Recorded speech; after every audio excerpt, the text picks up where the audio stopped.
Ladies and gentlemen, welcome back to 52 Topics with Frank Fiorlino.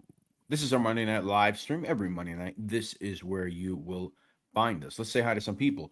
Griffin Street, Francisco the Bull, Horna, Dr. Vinny Boombots, I'll star that. We'll answer that question in a little bit. Psycho Scott LaRock, Scully B, Gmont, what's going on? Matt, what's going on? La Regina Patrizia, what's going on? BTF Phoenix, Lisa Pizzatola, Lime Sub, Craig Cola, what's going on? Joe Pastori, Joe Root, Danny Green, Middle Village. Frank, what's going on, man? How are you? Good.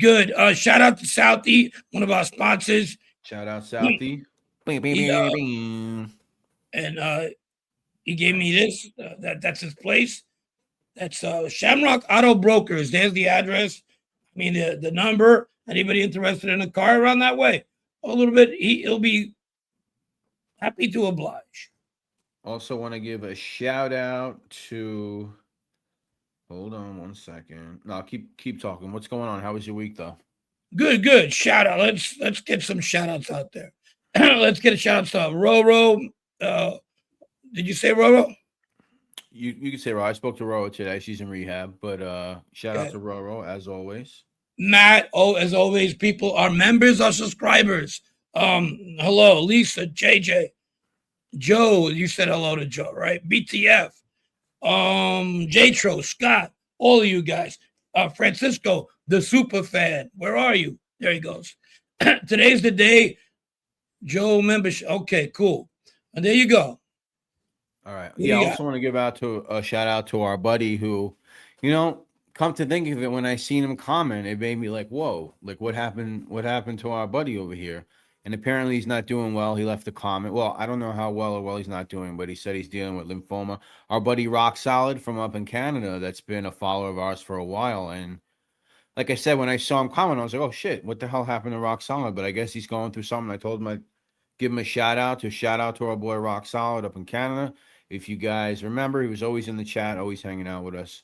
Loves the show, and we hope Rock Solid gets well for sure. Absolutely. That's a terrible. That C word. I even hate saying it. Prayers with you, Rock Solid, up in Canada. Yeah.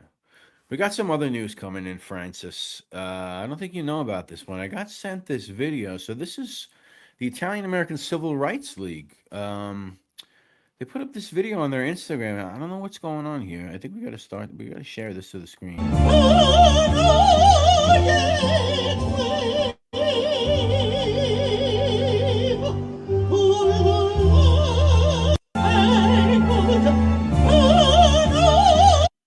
Unpack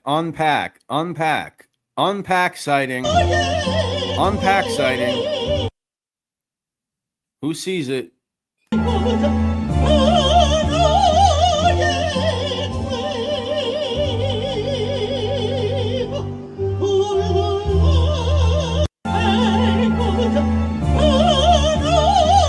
Unpack. Today we're going to unpack. There's a lot to unpack here. Time to unpack.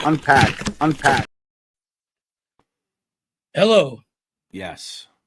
I didn't see him, but I see somebody who I know most of my life there. All right, what was it? I paused it. I literally was right there.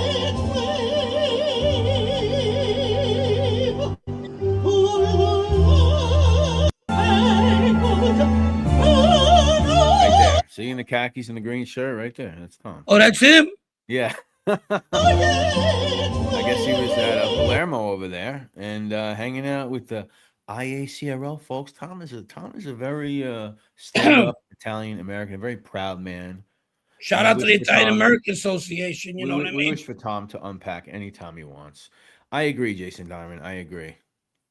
By the way, that was the first time I ever seen that. There he is. Somebody sent me that, Tom. Unpack. And I didn't see nothing. That's probably the right way to go about that one, bro. I didn't see nothing. I did see Thomas. I don't see nothing. I don't see nothing. The one guy everybody knows. The one guy everybody. Hey, you don't take a bigger deal to shoot at somebody. He was saying, it's taking nothing. No, it takes nothing to get shot. Okay, To shoot is another game. I'm not saying I'm happy about that, but yeah, let me just stop. Carmela Falco, how are you? Ruben, what's going on, buddy? Thanks for stopping by, man. Hope you're doing well. New Theory Magazine in the house. Wasn't Gerard I was talking about, Tom? There he is. Yeah, I didn't think you were talking about him either. But still the best in the genre. Thank you, Josh G's. Keep the genre alive, baby. BTF Phoenix, did I say hello to you? I think I did. Just jumped on. You jumped on right in time when we started. Just in time to break the news. Before we get to serious stuff, what else do we got? Proletarian sent us in some mail. Let's see what he sent us. What do we got here? What is this? What is this? Dad, are you John Gotti's adopted son? Well, What do we got here? Whoa, you're talking to the boss's adopted son here. Listen, if you guys got memes, anything, we do the segment, send them in. Yeah, that's fun. I mean, really. As long as they're not, too risque. They could be anything. They could be funny. They could be serious. Whatever you want to send in, send in. Okay? All right. So, Frank, in the generation after you, as far as your neighborhood, were there any pockets of crews? Yeah, I mean, ask Anthony Aiello. You're a funny guy. You like that? Yeah, I do like that. Frank, can you give us an opinion as to why Vito has photos of him with known members and associates since he's gotten out, but hasn't been picked up like Teddy? Well, different scenario. I don't think he's on parole. Yeah, that I would think be. He has there's a loophole where his parole don't start until a couple of years from now. Yeah, interesting. I was told. Interesting how those things work. But okay. So what made you want to do a show about? Well, obviously one of them is going back. Apparently, already went back. Going back again, which has been reported. I guess Jeff reported it. I don't know. He's the only one that I saw. That's not the reason. I mean, Jeff was flipping a little bit because there was a major wedding on Saturday, a big mob wedding, and he didn't know about that one. Maybe he could have been him and RJ could have been in the bushes over there. I think that's. I honestly, I tried to look for news or anything. It seems like Jeff was the one that put it out. So no, I'm talking about the wedding on Saturday. Obviously, I wasn't invited, but a relative of mine once removed who just got married. His kid, anyway. Yeah. Well, we were gonna save that one anyway. Small world. We'll talk about that on Thursdays or the next. Yeah. This is true. Anyway, yeah. So today, Persico's. What about Frank? So I got real close to Allie Boy when I got locked up, but there was also that I had relatives in.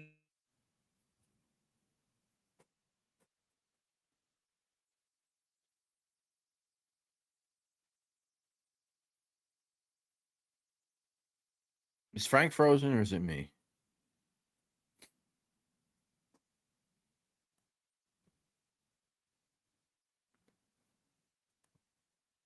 Frank is frozen. Okay, yeah, he's frozen. Persico, yes, that is right. Lead the snake Persico. He's definitely frozen. All right, Mr. Freeze. You guys remember when Arnold Schwarzenegger was Mr. Freeze? How bad was that? Queen's Dugout. What's going on, buddy? Yeah, Frank is frozen. All right, I'll send him a text. Here we go already, guys. Here we go already with the bullshit. All right. Yeah, the shirt. At least everyone gets to see the shirt. Everyone gets to get a good glimpse of the shirt up close. Now you get a good glimpse of my shirt up close, which I guess is no better. It's a real tree shirt. I don't even like Jeeps. I'm not a Jeep guy whatsoever. Let's see. The Italian courts reinstated birthright jurus sanguinis by 2 generations. Is that right? Is it because they're having reproduction issues like every other country? Is that what's going on over there? They need to replace the population with Italians.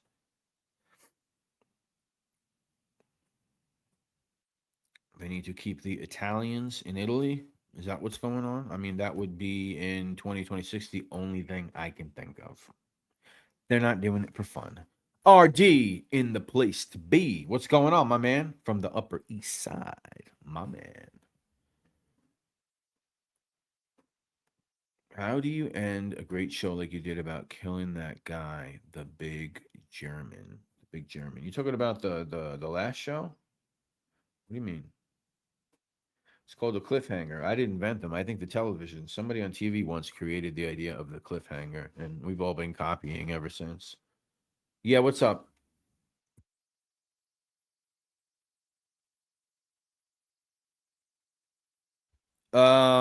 Frank will be like 5 minutes. He's got to move to another location. Anyway, what else do you guys want to talk about?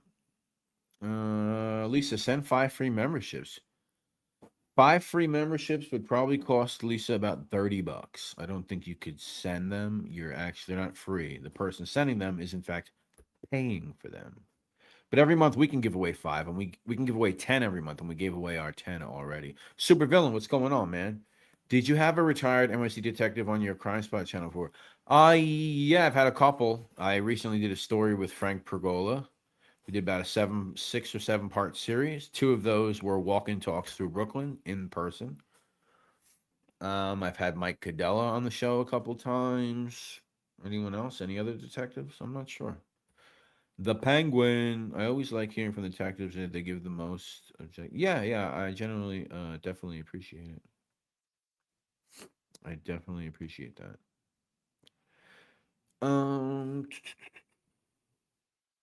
Brett, what do you do in the fall? What do I do in the fall? White girl shit, basically.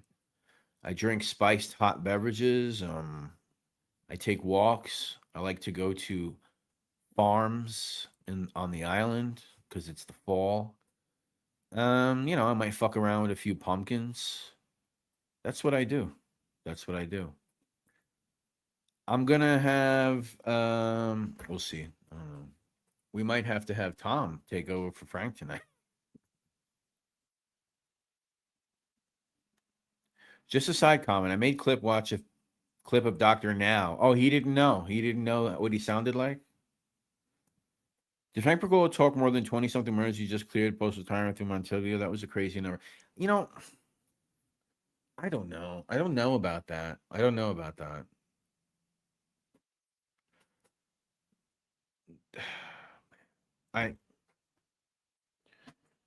mean, to be honest with you,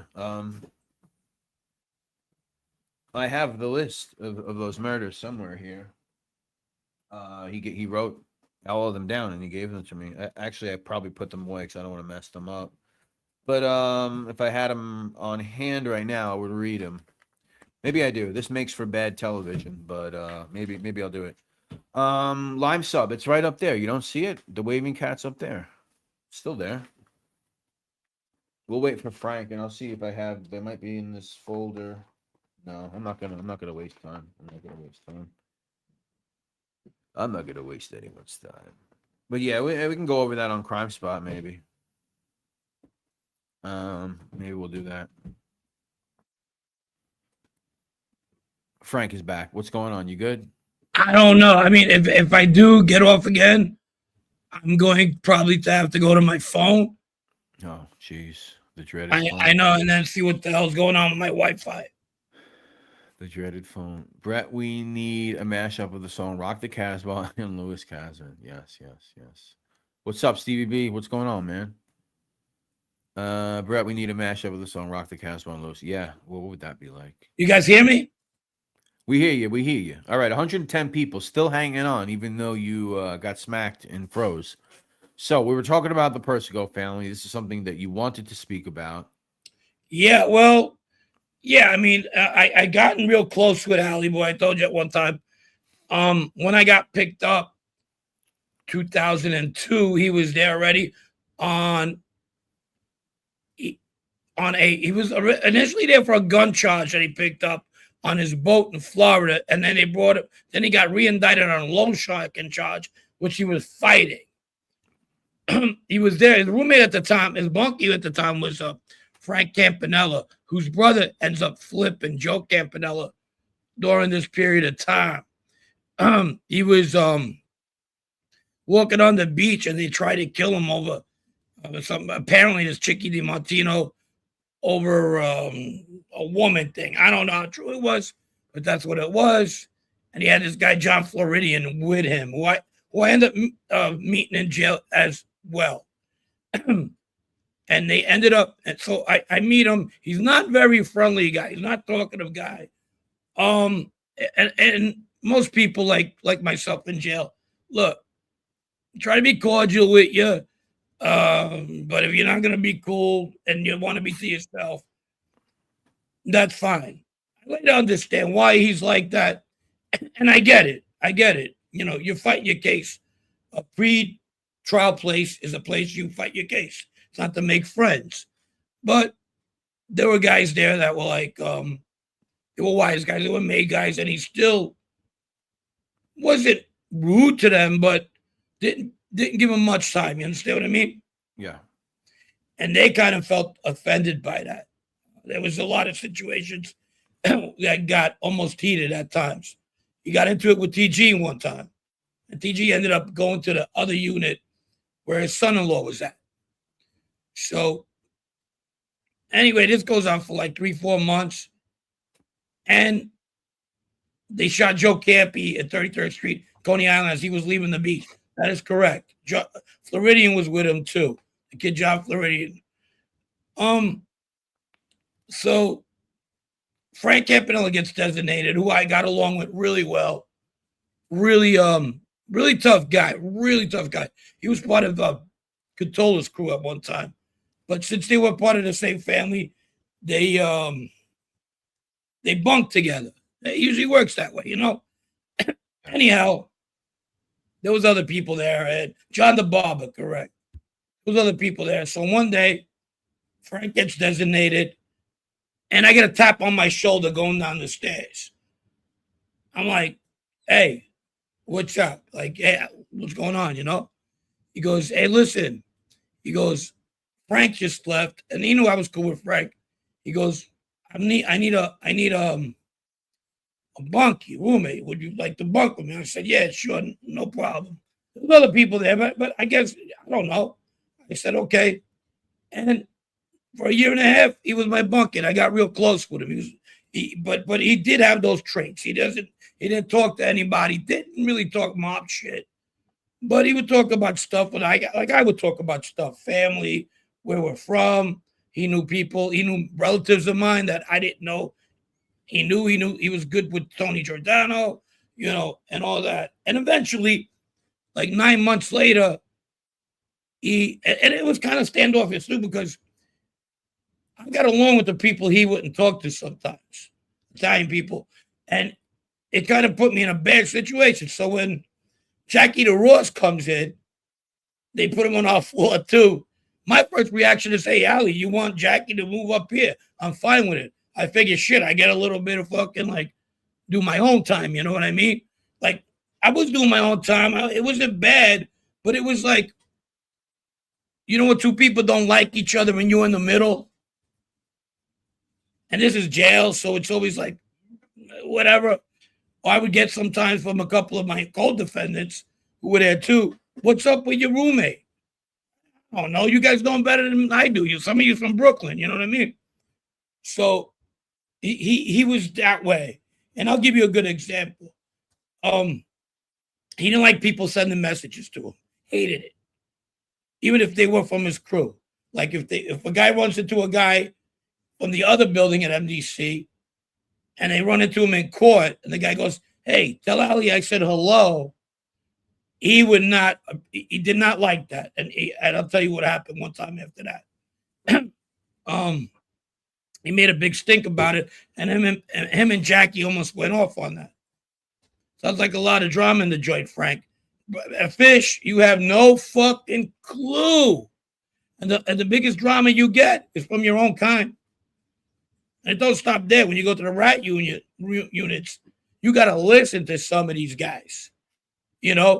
It's unbelievable. Like, for example, yeah, but you were just a fucking mate. You were just a soldier. I was a captain. Well, I was a boss. After a while, that goes out the fucking window, and you start checking motherfuckers. Yeah, you might have been a captain, but now you're nothing. So what the fuck do you want to do? You know what I mean? But they can't help themselves. They ain't gonna say something to your face, but they might tell another fucking guy, yeah, this guy was nobody or nothing. Then it gets back to you, and then, like myself, gotten fucking into it with a couple of guys like that for that reason. So you get that, but there's a lot of drama in there. So the guys that knew him well, though, that you were there with, he was same way, more standoffish with them. He was just personality trait, or was it at that time and place where he was just not? He would talk to. He got real. We got real close. But it was at the close where I knew enough not to ask him about anything, and I didn't want to. I had my own fucking problem. I was looking at fucking life. He was looking at his. He wasn't even looking at life at that point. He was looking at 13 years. No, not even. Not even. That was his plea. He was looking at it like a 20-year plea on a loan shark, and the average Joe Smo gets a 7-year fucking plea, but they fuck him big time on that case. Apparently Galante was still a menace inside the can. Yeah, Allie wasn't a menace in the can. He just wanted to be to himself. When somebody asked him a question about legal stuff, which he was really good at, he would take about 10 minutes to explain what's the best way to go about it. Maybe you go talk to this guy, talk to that lawyer, and he was more. Listen, he would sit down with the Asians and play mahjong. What the fuck are the Asians gonna say about knowing shit about him? He was smart enough like that, and that's. I'm not trying to give you a one-on-one on how to do time in a fucking a place that's pre-trial, but it's true. You don't talk to nobody. You fight for your life and shit like that. Why would you talk about your case? Why would you talk about your case anyway to anybody, but especially in a pre-trial joint? And I know you guys might look at me. I was in no way or form at that point looking I was going to flip at all. I had a moment, and my moment was based on a stupid fucking something stupid a family member of mine, a cousin, got back to me and said. I should have fucking just let that fucking stew, but I didn't. And I'm good today. It's not like anything bad. Things could have been a lot better, and I probably would have been in jail again. But that's where that goes. Anybody got questions before we go further? Or gone. Or yeah. Possibly. Queen's Dugout says, I feel you. I did 4 years. I didn't know that. Interesting. Yeah, I didn't come in. Listen, before I flipped 10 banana soldiers flipped. 10. Not 1, 10. I could have flipped at the door. Do you know anything? Do you want to talk to us? Do you want anything to say? No, fuck you. I got nothing to say. I wasn't that fucking. I didn't say fuck you, but basically I said I got nothing to say to you guys. Matter of fact, what I said was I looked at the indictment, and of course I knew 3 people I was part of their clique, their crew, but the other 9 I didn't know. So I said I don't even know these fucking guys. I didn't get how the indictment worked. When a certain content creator says I was put in a diamond with the Bonanno family and Spiro, I know what he's talking about. He was put there because he was part of this enterprise because he had Joker poker machines. It wasn't because he was running with these guys doing things. Understand? And that's how these fucking things work. By the end of the day, I had 100 fucking co-defendants. 100. And 2.5 years at MDC, which wasn't that bad. It wasn't bad. Yeah. All right, let me get a couple questions and we'll move on. Question for Frank from Francisco the Bullhorner. Question for Frank. You grew up around a lot of stand-up guys. Looking back, what separated the men everybody feared from the men everybody admired? That's actually a really good fucking question, Francisco. I think they run both together. It's the person who has both qualities could differentiate between being admired and being feared, which makes him admired. And then there's a guy who's just fucking goes around being a buffoon all the time, thinking just because he's a fucking bully that he's being feared. It's the guy who plays both sides of that fence. Frank, if you didn't take the deal, you think it'd be out today and made?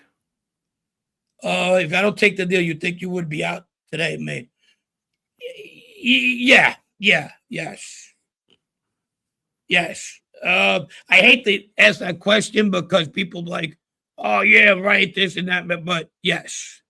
I mean, ask other people who knew me out there. I mean, that's fair. That's fair.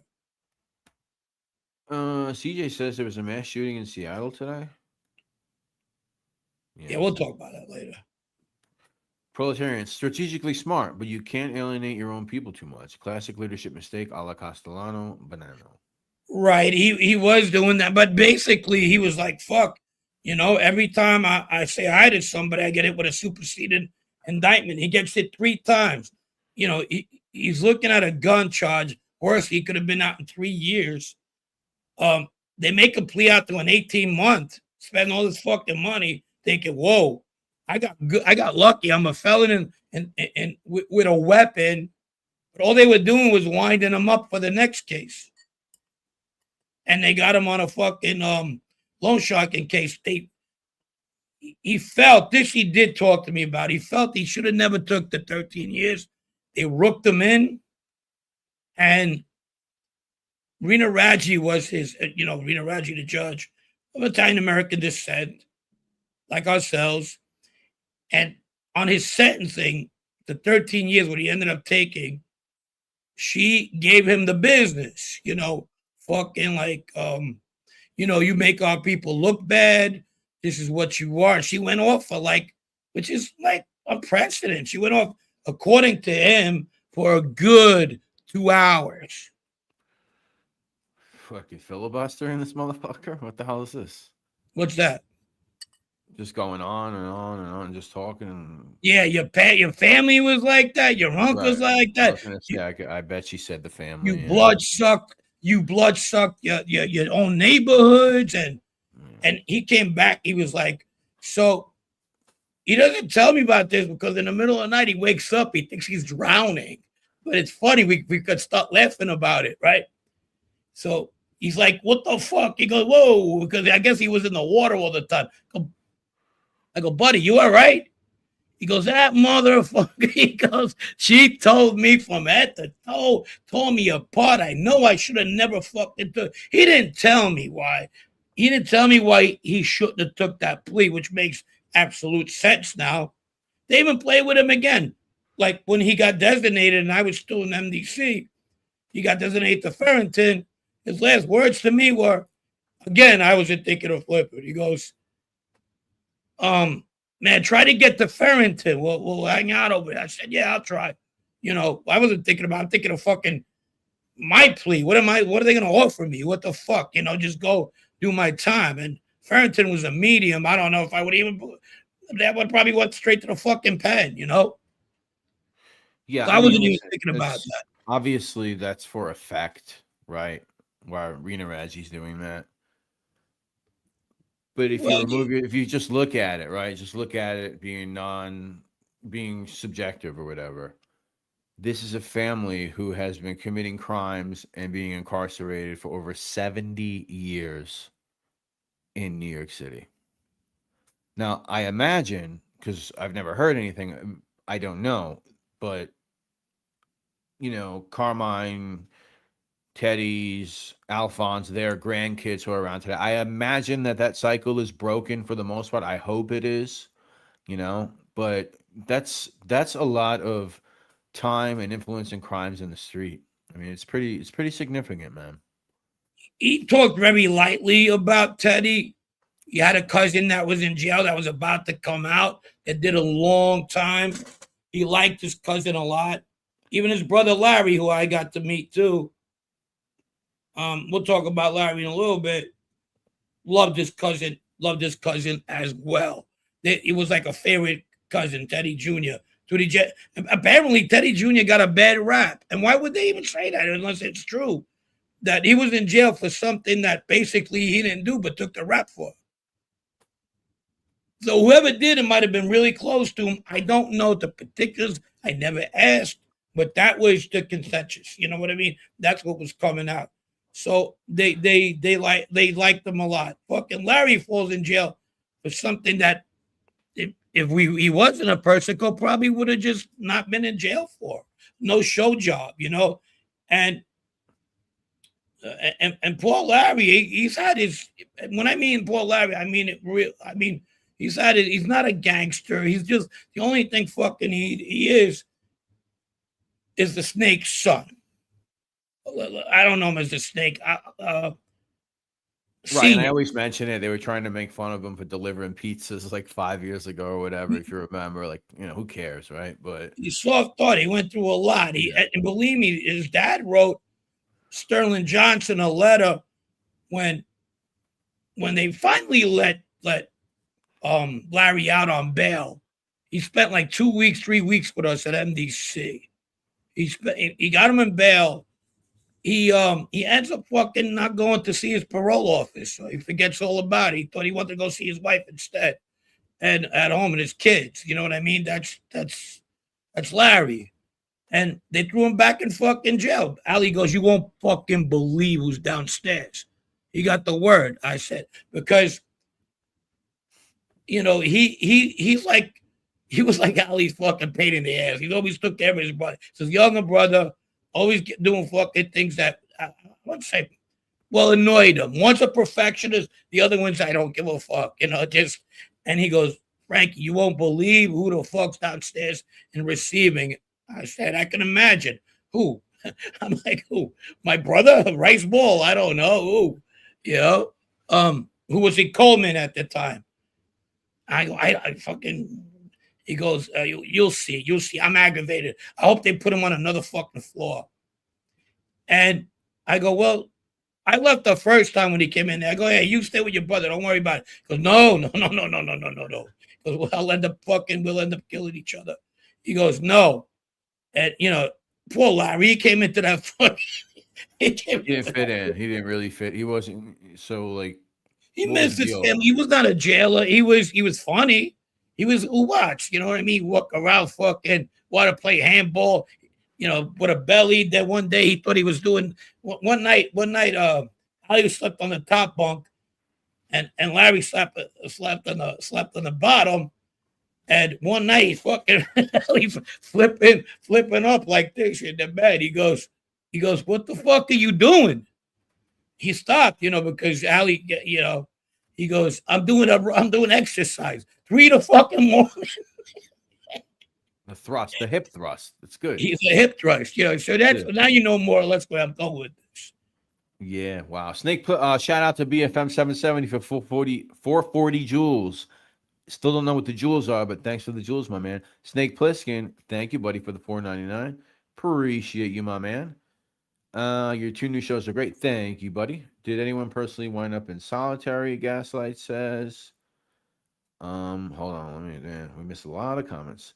How can Calandra claim he flipped because friends killed Galeno? He flipped 9 years after Galeno died. Yeah, I guess you got a point there. A great documentary series on the mafia from the 80s. YouTube was Crime Inc. Yeah. First episode called All in the Family. It has Canalupo talking about Shorty Spiro 2. Yes, he wrote a book too, I believe. There's a couple. All right. I mean, I haven't heard. I would hope not. But if their grandchildren are in it, all right, good for them, I guess. I mean, Persico should be a movie, but they have doomed that family. I doubt they're around in 20 years. Yeah, that's what I think, Proletarian. I mean, I would like to think that the soap, dude, too much caffeine, dude. I can't even fucking talk tonight. I'd like to think that the cycle has been starting to be broken, 1,000 jewels, GOAT trophy. What are the fucking jewels, man? I really want to know what you guys are giving me. 1,000 jewels. All right, hold on. They're fake for jewels. That's fine. Jewels? I feel important. We got 1,000 jewels. YouTube Jewels is a digital currency and gifting system that lets viewers send virtual gifts during eligible vertical live streams with creators, earning rubies for each gift. Jewels are brought by viewers and used to send virtual gifts. For example, 100 rubies equal $1. Fuck me, man. Fuck me. You know what's going on a lot too while I was at the MDC? Thank you, Vinny Boombots. Thank you so much, my man. Go ahead. You know what was going on too? There was like people come see their family members, and the next thing I know, they're getting locked up too. You know, That's like crazy. Yeah. yeah. So you got like Joe Campanella's coming to see Frank Campanella. Put money on there. All right, don't worry about it. Everything's gonna be all right. The next thing they arrest his ass, and he flips like in 8 fucking months. So much for telling your brother to fucking be all right. You know what I mean? Yeah. Oh, fucking steroid ad, fucking this guy who looked like a ripped fucking people with his fucking probably could with his teeth, you know, just big fucking steroid headed fucking typical 18th Avenue hanging out at 13th Avenue with the tan and the tattoos. You know, the thing about the Colombo family is, and Allie Boy doesn't fit this mold at all, but they look like the Oz fucking cast, the Italians. Yeah. When you go to jail, they just got that fucking presence, you know. That's good. That's good. It's interesting. Keeps it interesting. That's Dun, that street dun, shit. dun, dun, dun, dun, dun, you know. Guys are getting tattooed when it was illegal to get tattooed. Whether we don't give a fuck. BFM, Frank is your brother. If your brother is in receiving, would you have bunked with him? After a while, if we start fucking not getting along, not better if we don't. You know what I mean? Thanks for the jewels. Thanks for the jewels, proletarian. Appreciate that. Appreciate that. Thank you, Vinny Boombots. Thank you for all the jewels. Send us Tom. Tom, what are jewels, Tom? BTF Phoenix, what are jewels? Somebody. Hello, friends. Buy my books. Jack unblocked me. Oh, you were blocked over there? Jesus. Well, he's doing a book and stuff. That's good. I mean, what happened to Mooney? I don't know. I don't know him. I don't know. I never met him. Maybe I can learn the something. voice thing about him. I don't know the voice thing about him, but NYC Crime Spot does that. It's been doing it for 5 years. What were you saying? Maybe I could learn something about cooking. I don't know if that's what he's doing, the cooking show. Look, man, more power to him. Whatever. Yeah, I don't care. We don't care about him. He should cook. That's good. Teach people how to cook. It's a good skill. People want to know how to fucking make Italian American cuisine. You know? Ooh, yeah. You want to learn how to make a chicken parm. You want to learn how to make fucking, I don't know, a carbonara with cream. That's We're fine. actually working on that to finish that up. Episode 8 tonight, right, Brett? This is true. This is true. It's coming out this week for you members. So this is Christmas. You know, I could actually do a season 9 with my fucking experiences at the MDC. Back to that, it was very entertaining, funny, serious at times, but not like fucking Oz serious, if you know what I mean. There was people bickering at each other. My Mondays I spent in the fucking law meetings with the guys. We had the legal meetings with the Banana guys. So, and then all that other shit. You know, that's the other thing too. Allie was having a hard time there. He would see his kid rather. The other ones I think were in another state. I'd rather not divulge because that's where they lived. And another one lived around here, and she would come see him. But the government put a SEP on Allie Boy and Joe Messino. Now, a SEP is a separation. According to the government, they're just trying to be fucking. They were fine with each other. They said that the Bananas tried to put a hit on Allie Boy at one time, and it came out. So for that reason, they're not gonna come down at the same time at the visiting. And they had, or just when one's doing illegal and the other one's there, the first one there stays until the other one goes up. So it was one of those special fucking visiting days where we had 2 hours of visiting, and we go down, and Joe's looking at he's talking to one of his lawyers, and they tell him, "Look, Allie Boy's got to visit his kids out there, and just to let you know, whenever you want to go up, so he can see his kid because you guys got separations." I'm like, okay. I'm with my brother, my past brother, Joe. He's coming to see me. So we're talking. And I said, "Where's fucking Allie?" I didn't put 2 and 2 together. I knew it, but I wasn't thinking about that. Joe was still there. So finally, Joe goes back up, and there's like 15 minutes to the fucking to the visiting. Boy, he comes down, and his daughter comes in. She's like, "My dad okay?" I'm like, "Yeah, he should be okay." There, I let that out the bag, right? Drop the link when done. Yeah, Unpack, baby. unpack. We will. So I said, okay. I didn't say nothing. I said, no, he's fine. He's fine. I left him okay. I was thinking, is he in trouble? Here he comes, struts in, sits down. My brother's on one side, I'm on the other. He's on the other side, his daughter's on the other side. He goes, tell that fat motherfucker, whenever that rat piece of shit sister comes to see him, talking about it, Sal Vitale's wife, I'm gonna sit and have a law meeting for about 8 hours. But I don't understand. I've heard you say this before, but I don't understand. What is the time? What is this? So whenever I'm done is the time? Isn't there like an allotted time, or is it just like whatever? Your lawyer could come see you anytime. Right, but Monday through Friday, they could come at any fucking time. Now our visitings, no, we get visiting once a week. okay. So since Joe got a separation with Allie boy, he didn't know. Probably he had the fucking lawyer come there, but he wasn't ready. Oh, it's He a said, room issue. Is that what it is? yeah, the room. Yeah, they can't be in the fucking same room together. Right. Okay. So he took his time on fucking purpose. And like, all right, Bo, when I'm done, I don't care. They're telling him, well, it's Allie boy Persico. So he's like this and whatever. So, of course, he's going to come down fucking lit. He's pissed. He's fit to be tied. So he takes it all. He tells me, this is we're close at that point. So he goes, you tell that motherfucker, no, you tell that fat fuck. That's what he said. He goes, you tell that fat fuck. I'm like, calm down. We'll talk about it. I'm saying, because look at me, fucking somebody like me in the middle of this fucking shit. I don't want to be in the middle of this shit. Two bosses fucking want to go at it each other. I'm like, we'll talk when we get upstairs. And he was just blasting away at the wife's brother. That rat motherfucking sister is gonna fucking come see him. You know what I'm gonna do? He goes, I'm gonna get fucking my lawyers to come down and hang out here for fucking 8 hours. I said, no. We'll talk. My brother's like worried at this point. He goes, what the fuck is going on here? I go, it has nothing to do with me, but I'll try to fucking like solve it. You know what I mean? Yeah. So when I went up there, he was still fucking lit, and I did. I said, don't worry about it, man. Fucking just let it go. Fucking, I'll tell him something, like, hey, in a nice way. I can't do nothing about it. What am I going to tell Joe Messina? That Allie's mad. He's going, whatever. Who the fuck are you with? Yeah. Why even bother? Why even bother? Yeah. So just let's nip that shit in the butt. But I'll be honest with you, I was getting close to him, and I was getting a little bit fucking delusional. Disillusioned with the Bonato family after flipping whatever.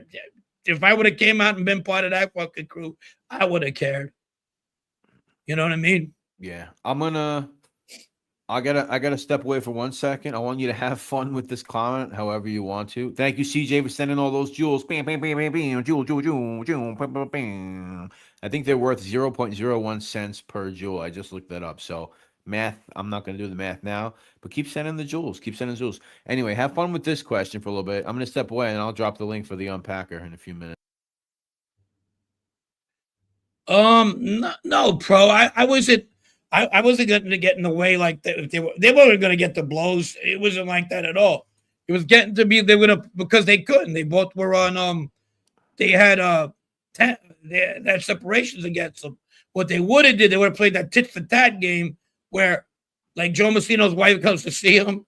Yeah. And she only could see him once a week. And he takes his time to get his lawyers down there first. So she can't come and see him. They would play that game. That's what it was. Talking about the question on the screen that I put up, by the way. Oh, imagine Gotti. Yeah, I could imagine.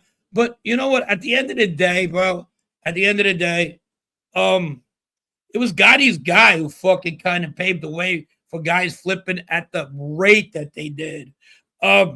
He got a fucking deal that I hate to use. It's an oxymoron, a fantastic deal. You get a fantastic deal for that. I mean, I think it was something like, 5 years Sammy got for every murder he committed, or something, or 4.5, whatever.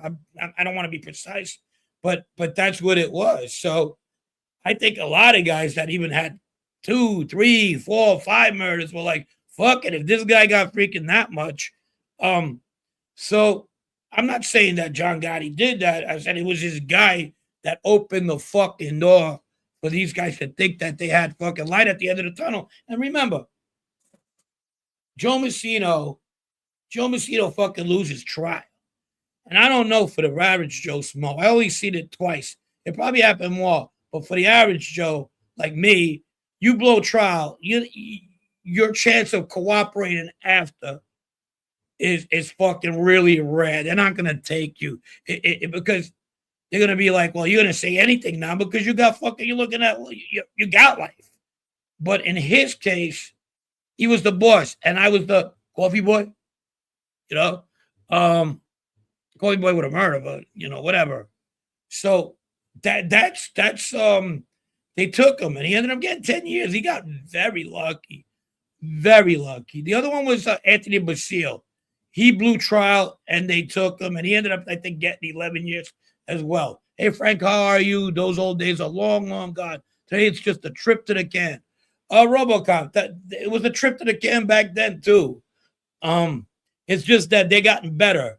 The good guys got better. The bad guys, it's pretty tough for them, and it's all who you think who conducive to who you think is bad and good. What's up, buddy?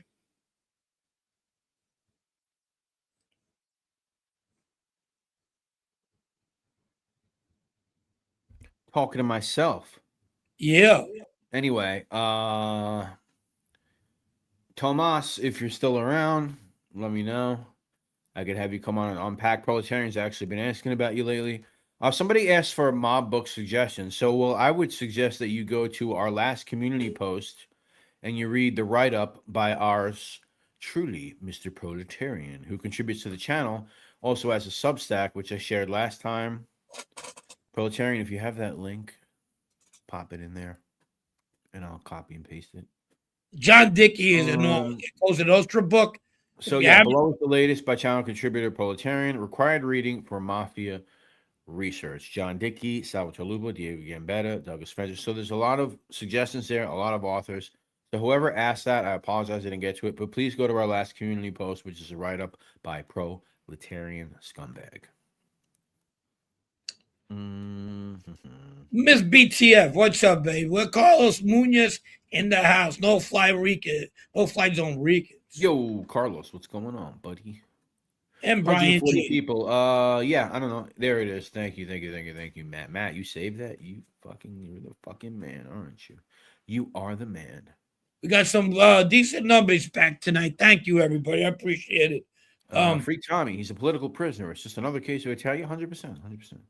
100%. Tipsy Tom. Oh my God. Here we go. Sorry, Tom. I would love to hear Brett's hate watch review of the Westies.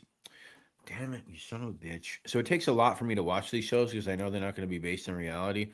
So it's really hard. It's very, very hard. It's very hard for me to commit. So we took a little bit more time on this topic than regular, but there is so much unpack when it comes to the Persico. So is Teddy the guy? Teddy is the most adored guy by the family. I don't know now, but back then he was. His dad, not so much. His dad was like loved, of course, but Teddy Sr. was not the favorite brother of and for being clumsy and sloppy and shit. Allie Sr. was Allie Boy's favorite uncle. That he did say. His Uncle Allie, who he's named after. Yeah. I know this will be your opinion, but any thoughts on Bill Benalla being a high-level CI? Is there any thoughts on him being... he acted like one. I mean, he had a lot of fucking mannerisms that fucking... aimed at one day being a fucking cooperator. Like, they asked me, did you know this guy was going to flip Well, yeah, because not I knew it, but I wouldn't fucking I wasn't surprised. You know, there's people like that later that I was like, nah, I'm not surprised because he would do stuff that even in a card game, if a guy was doing something he didn't like and he wasn't his business, you know, he would call him out, and that's always a rat move too. You know what I mean? Anything. What does Fish have to say? Brian.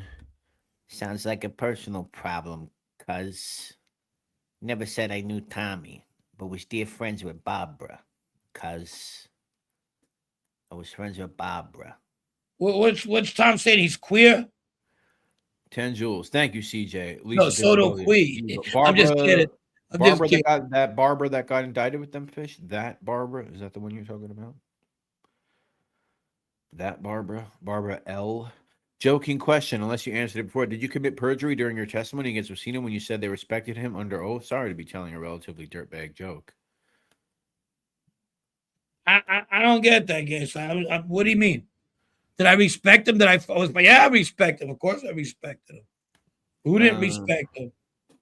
I found myself in a situation, you know, but yeah, I did respect him. I did. All right, Tom, coming your way. We're coming your way. Check out Gaslight's little clip. He did a little movie. Did you see that? Don't say the guy's name, Butch. The guy's right here in the chat. He's a real guy. What's going on? What is going on here? What? The boss is the boss. You understand? The boss, the boss is the boss. You understand? No, I know that, Bo. I know that, Bo. All right. I sent the. Did I? When he could get somebody like Vinny Bastiano, who's a tough motherfucker. I mean, this guy is a man's man, fucking nails, and be like, I know Bo. So you know how serious Joe was. Of course, he didn't know. Here we go. The unpacker himself, Mr. IA. So we're done with the Persico stuff. No, we can continue with the Persico stuff. I think Tom might have something to say about that. Oh, okay. Well, I let Frank finish, but I don't know how you found me on that video. Someone sent it to me. Where are you, in a cave? We got rats in the streets. I'm at my house. Hold on. I'll go on for a second. Hold on. I just want to. We're hurting the camera on. Okay. I just might have to turn it off if the kids come by. Yeah. How many of them are you up to? 6? Ooh, 4 that I know of. Yeah, I'll let your wife hear that. Hey, you never know. There might be one out. Look what happened to Tommy Patera. You know, there might be one out there running around you didn't know about. Was it really? He didn't know about this one? Yeah, it's a whole long story. Gotcha. So real quick on book suggestions. You guys know I interviewed John Dickey, right? Yes. And he was interesting because he was saying that the mob started out by protecting and stealing the lemon fields in Sicily. I didn't know that. Like, he gave a whole different perspective, and he blew my mind. I knew a lot, I thought, but when he came on, I was like in awe. You know, he speaks very good Sicilian too. Oh, I didn't speak with him. I probably should have. I should have tested it. Was that a studio one, or was that like a FaceTime thingy? What's that? That was a studio thing you did? No, I would have loved to do in studio. He's overseas, so we set it up, and because I'm trying to, or was trying to kind of do more overseas stuff to kind of get like kind of unpack the whole like. He knows like a lot about Camorra. He's like I would argue probably worldwide he's probably the Sicilian Cosa Nostra expert and like sits on panels like with the Italian president and shit. So like. I wanted to kind of get his perspective, and then I kind of wanted to tie a little bit of back to the U.S. a little bit too. So, but yeah, he was legit. Awesome. So Frank's talking about the Persicos. Any opinion? Like I made the point before that the family's been basically incarcerated, committing crimes for 70 years in New York City. If you just count, I mean, as far as I know, I don't think Carmine. I don't think their parents were just regular people. His dad was like a stenographer or something, if I remember correctly. Yeah, so it's funny because when I was already graduated high school. I have an echo. Is that because of me? No, I don't hear anything. Okay. So when I was like just graduated high school, like 18, 19 years old, a buddy of mine is from Diker Heights who lived on the Persico's block. He had a friend that needed a date to the prom, and then one of the Persico's daughters also needed a date to the prom. They went to Fontbonne, and it was like a rent a date. They paid for the limo. We went into Romantique Limousine. It was at the plaza. Like they were all there. I met most of them that were out of jail at the time. One of them's father. So I knew them like somewhat socially. I didn't know them well. And then in Diker Heights on 86 and 14th, they were like legends. Like, and the funny thing is, when you kind of say like, hey, they're all in jail, that kind of stuff. There was a lot of them, like a lot, and like married and that kind of stuff. So I remember when they tested Sessa to see which side he was going to go on, and he went outside. They were like 30 deep. 30 is a small number for those guys. When we were in the park hanging out, let's say 20 years old, and there was 50 kids, 15 of them were either a Persico or related. They ruled that area, Diker Heights, like that. Like that's where the life. How old are you? I'm 50. So that might have been one of probably his older kid. It would also at that point the 19th hole was already done. It was like we called it the walk. It was like an Asian spot. And it's all like the wise guys kids hanging out, but the Persicos, like they at that point were deep. So that's why when they say obviously the notable names, 5 or 6 of them are like on the lifetime installment, but there was a lot more, that I remember. So in terms of I can't believe Persico got caught again hanging out with whoever he's hanging out with.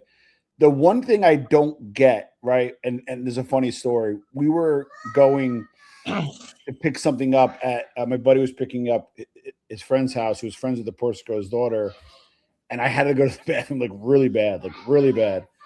And I was like, my buddy's name is Dante. I'm like, Dante, like I gotta go. Like, just please ask him. He's like, there's not a snowball's chance in hell. They're not the friendliest people. They're very insulated, and they're not the friendliest of people in general. Very insulated, which Frank probably knows. So, like when you say Allie's like that, the ones that I kind of dealt with, were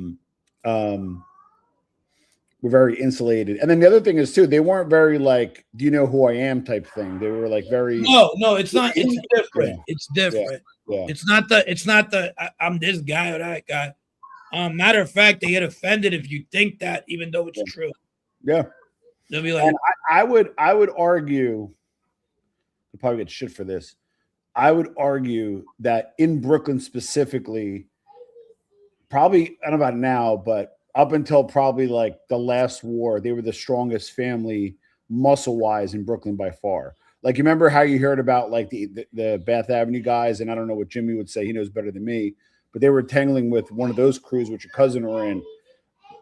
Those guys don't get their flowers. They were much more lethal than the Bath Avenue crew. And I remember like when they sat down, and I heard stories even back then when they sat down, because I was kind of like the next generation. When they sat down and Spiro sat down for them, it was probably I get shit for this. I say Spiro at one point was almost as powerful as Gotti relative to Brooklyn, right? And he sat down for the Bath Avenue guys over and over and over with the Columbos, and heard a lot of times they basically lost out. And if you follow the tit for tat, it always slanted to the Colombo guys. So very, very serious guys, overall, Well, listen, to that point, somebody I knew after a Bath Avenue Beach guy that I became very close to, a good friend of mine. Yeah. He said it himself when your cousin. After that, they tried to kill little Dino and they killed the kid OJ.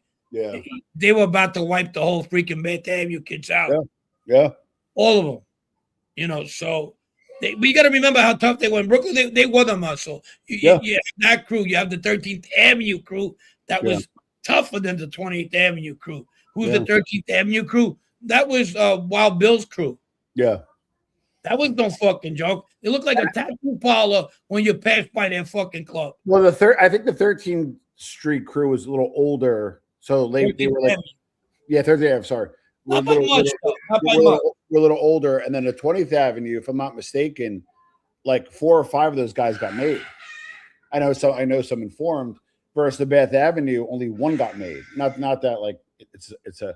Well, they were bigger too. That doesn't mean nothing. They were a lot larger. Like the Bath Avenue guys were. They weren't in numbers. They did a lot of damage, but in numbers they weren't as many. You understand? Yeah. These guys operated by blocks in Brooklyn. Yeah, absolutely. That block, absolutely. that block, that block. Yeah. Like in my neighborhood, they operated in neighborhoods. It's a whole fucking neighborhood. So, but Brooklyn, especially at the time, Brooklyn compared to even like Howard Beach, Ridgewood, like Brooklyn had like 18th Avenue in that area, you probably had like 70 made guys at one point. You had the Sicilians with the Gambinos. You had a lot of the Colombos. The Lucchese's. Everybody but the Genovese sprinkled around. We were like one block of fucking Brooklyn, you know. But a big block at that. Yeah. Where you could go to any block. You know, my cousin was always having trouble with the farmer kids growing up. Yeah. And they were only 2 blocks away. And you know, Gambino kids, you know. So they went back and forth. They had trouble with the fucking Monano guys, and that was the Bath Avenue. They would all go to these same bars, and sometimes they would get clipped there. That was I hate to fucking use this expression. That was the mecca of fucking organized crime at one time. Shout out to Hootie, not for real, but because he came up with that. The mecca of Howard Beach was the mecca of organized crime because they had 4. I'm like, well then, I guess Bensonhurst was like that forever. South Brooklyn, I call it. People are like, that's South Brooklyn. They fucking North Brooklyn. Well, you know, if you look at it, and Darker Heights wasn't no slouch. The only reason like Howard Beach got very notable is because the bosses lived there, right? Oh yeah, of course. And I know guys talk about that. There's like probably like there was at one point maybe like 30 made guys in all of Howard Beach, all the way from like soldiers all the way to bosses. But the reason why Howard Beach gets so notable is because you had 4 bosses there, right? Versus in Brooklyn, you had a lot of, you know, Casso, right? You had Spiro, who was insane. I know he flipped and was an informant, but Scarpa, like I don't know, like Brooklyn to me was a lot more powerful. And if you were like a soldier to captain and like more of a working guy, you were in Brooklyn. If you were like a money guy and you made it to boss, you moved to Howard Beach. But I would by far go with Brooklyn. That's why I was very surprised, like with the Castellano thing, because you had like guys like Danny Marino, Fiella, Johnny Gamarano, although he was a soldier, very powerful. And he had like a good crew, Frank DeChico, obviously. So you had a good crew there that was like much more powerful than Queens. I know Gotti had 7 hitters around him, but like Gotti's crew was like Brooklyn, like 70. Gotti's crew was like another block of fucking growing up of Bensonhurst. Bensonhurst but you know, those crews come like it's like soccer, those teams that come in once every 30, 40 years, the golden teams. That was John Gotti's Bergen Hunt crew, you know. Now, you know, a lot of these guys moved to fucking Howard Beach to get their kids out of problems. Correct. So that's why they moved there. So I'll give you an example. If you ask me who was actually from Howard Beach that one day, who's not only tough, but one day might be a boss, and I'll go with Ronnie Gialonzo. Yeah. Well, that he's actually from, and I don't like to talk about active shit. One, ballsy, stand up, don't give a fuck. That's if he wants that. I don't know. Yeah. But other than that, I can't come up with many. I know a lot of people. John Gotti Jr. was given that role but he's no fucking Ronnie G. I know fuck to me. Ronnie's dad was his uncle was who he was, but his uncle didn't have the status John Gotti had. Yeah. And he did that by himself. Fuck, he took his time. He did what? So when you talk about, and I'm not talking about Ozone Park, the tough guys, Woodhaven. I'm talking about Howard Beach, probably my era, toughest guy to ever come out of that area. Yeah. And then you know, like Brooklyn, again, you had Spiro who had a long run. And I know he got tripped up at the end, eventually like dying in jail, but he was as powerful as it gets. I mean, Tommy Karate, who's now resurfacing, you know, was, I mean, you know, I don't know what's going on, but like in a weird sort of way, and I want to see what you guys think. is the mob genre kind of making a comeback? It seems like there's like a lot more going on, a lot of new players, and it seems like it's kind of making its way back. No, in a sense, I think. I mean, the Tommy stuff. I've known a little bit about this stuff for a little while. I mean, I didn't think he would come out and whatever and just fucking talk and all this. Same shit, new faces. Yeah. That's very interesting, though. The Tommy's very interesting. It's almost like some of the allure is totally gone, especially with a guy like that. And then, which is kind of, I don't know. That's a little weird, I guess. But is it making a comeback? I don't know, man. I don't know if I could say that. Well, if you look at, like, again, the Tommy Karate thing is crazy, right? Like, just, if you're our generation, like the fact that he's speaking on the phone, Tommy, like, in karate. I mean, that alone is just. But, like, again, I look at things a little differently. Like, I come from the business lens. If I doubt he's getting $5,000 a month sent to his Erica from the Bananas, they probably don't give a shit about him. He's away and forgotten.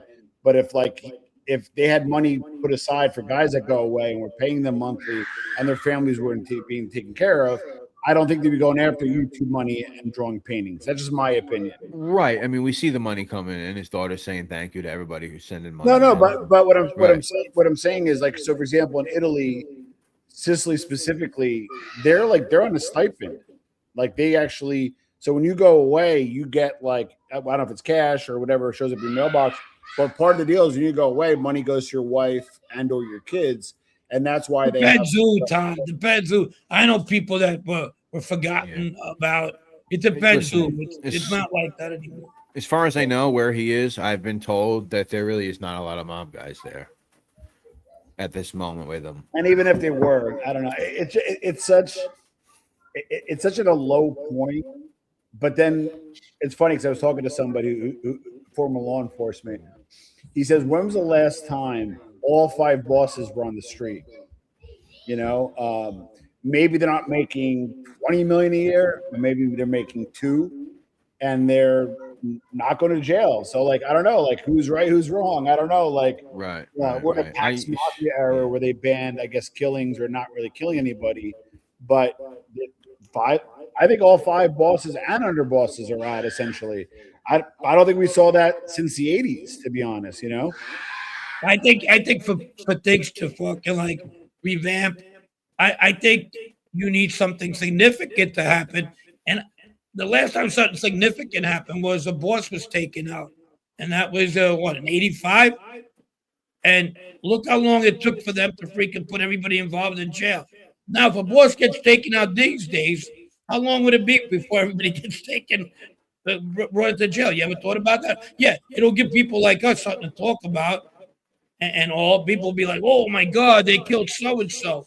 I don't want to give nobody bad luck, but how long is it going to be before they fucking arrest these people? Yeah.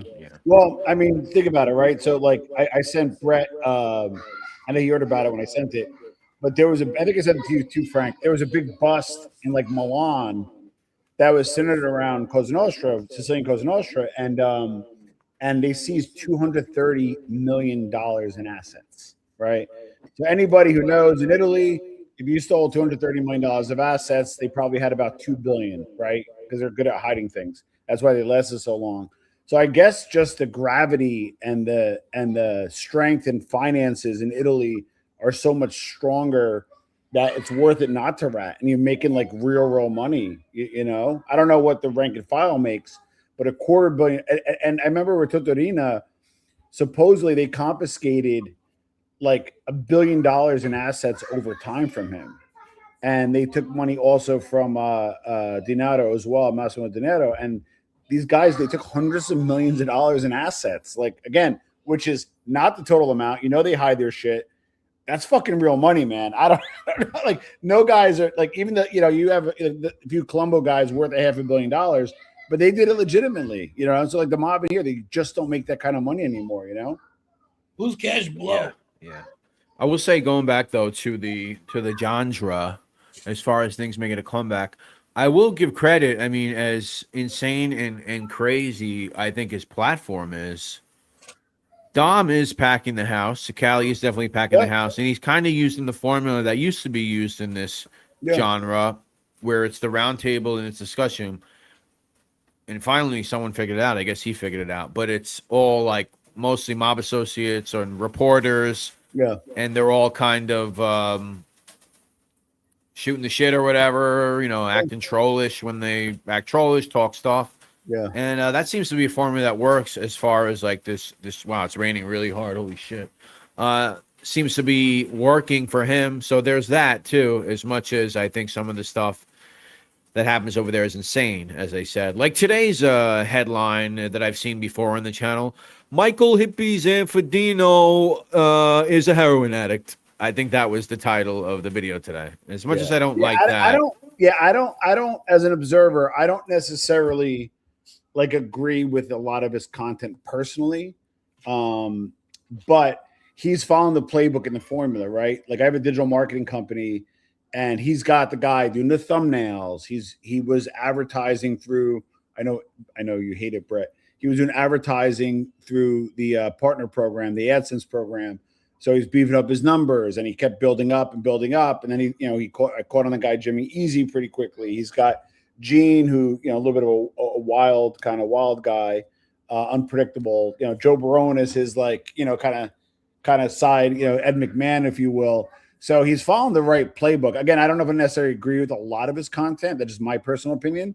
But in terms of his playbook, he's doing it how you're supposed to be doing it. Now, my only beef with any of that is it's not like YouTube, meaning like I wouldn't talk about, anybody active. I wouldn't want to like put anybody down, but he's a grown man. He has his content. He's welcome to always do what he's going to do. But in terms of the playbook, he's doing it right. I noticed. I mean, I'll give credit for that because I did notice that for sure. But yeah, some of the stuff. Hippie Zanfordino gets totally disrespected while in jail and uses heroin. That's a great title that I've seen before. That stuff to me is crazy. But CJ says it's all fake. I don't know, CJ. You have a history with Dom, so you do have a history with. No, Dom. I personally, I've always got along with Dom. I had him on my show. When I interviewed him about the what is it, the Cosa Nostra coin, whatever it was. My whole big thing with him is I told him on the show, and I would like to actually chat with him.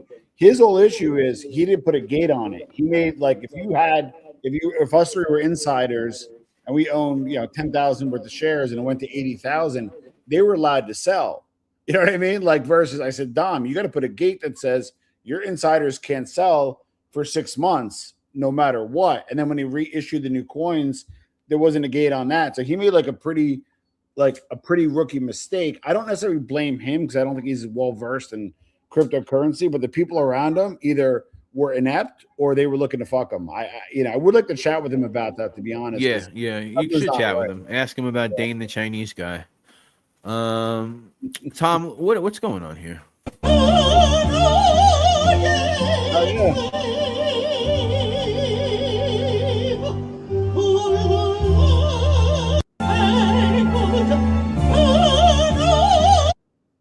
You don't see the cigar in my hand. Unpack.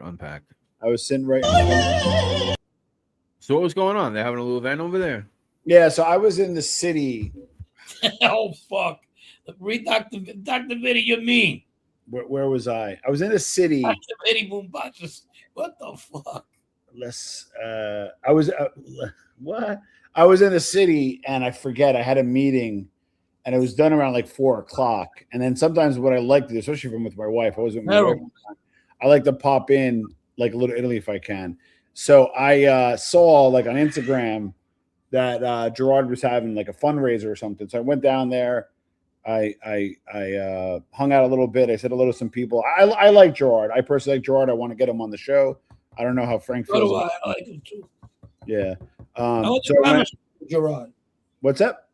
I went to grammar school with Gerard. Yeah, I know you know him. So I like Gerard. Always try to like support him in his endeavors. He's friends with that Mike Crispy. He's in Jersey. I don't always agree with all of his politics, but so he was there. And then that woman was singing. They sang the American national anthem, the Italian American anthem. And then it was at Johnny, what is it, Cafe Palermo. So I just find the irony of all this stuff. I don't know. I'm old enough to appreciate a lot of these things. I don't know. I just went. I wanted to support. I hung out a little bit. Ironically, people have this thing that I wasn't allowed to go to certain places. Nobody ever bothered me. Nobody ever said anything negative to me. I never got a dirty look. I go wherever I want to go. I never got. Yeah, people really think that stuff. Like, oh, you're not allowed. You're not allowed. Like the only one time I was going to go to the 18th Avenue Feast in 21 when I was like kind of doing the show with John, and my buddy from there. I checked in with him. He's like, "Hey, you might want to sit this one out." And I didn't go and have problems. He just maybe sit this one out. So that was the only time. Other than that, I've always roamed. But that's more of like a respect thing. Hey, maybe I should. Maybe because of this, I shouldn't do this. Not because you're gonna go there and get jumped or something, you're gonna end up in a fucking casket or whatever. Correct. But I get it. Sometimes you do things just to avoid what's the point, right? Yeah. I have run into people, and I kind of I'm respectful. I don't I never had to leave anywhere. Just the one time I was with Johnny Allie in a diner in Kenilworth. I posted the video from the 2015 interview. I got to unpack it. Let's unpack it anytime, man. So we unpack it. I liked it. So we did the interview in a certain office, and in that office, the guy found out that I had Johnny Allie upstairs, and they said, "Never bring him back again." So whenever John came to town at that point, I would meet him at the Kenilworth Diner.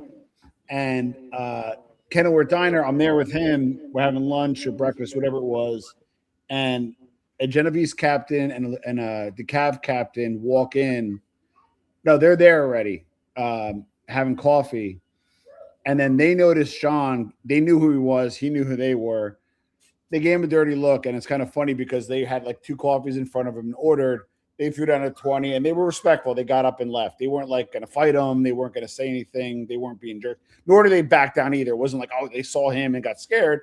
They just wanted nothing to do with him. They got up and ran. So, because it was just not, they didn't want to be nowhere near him.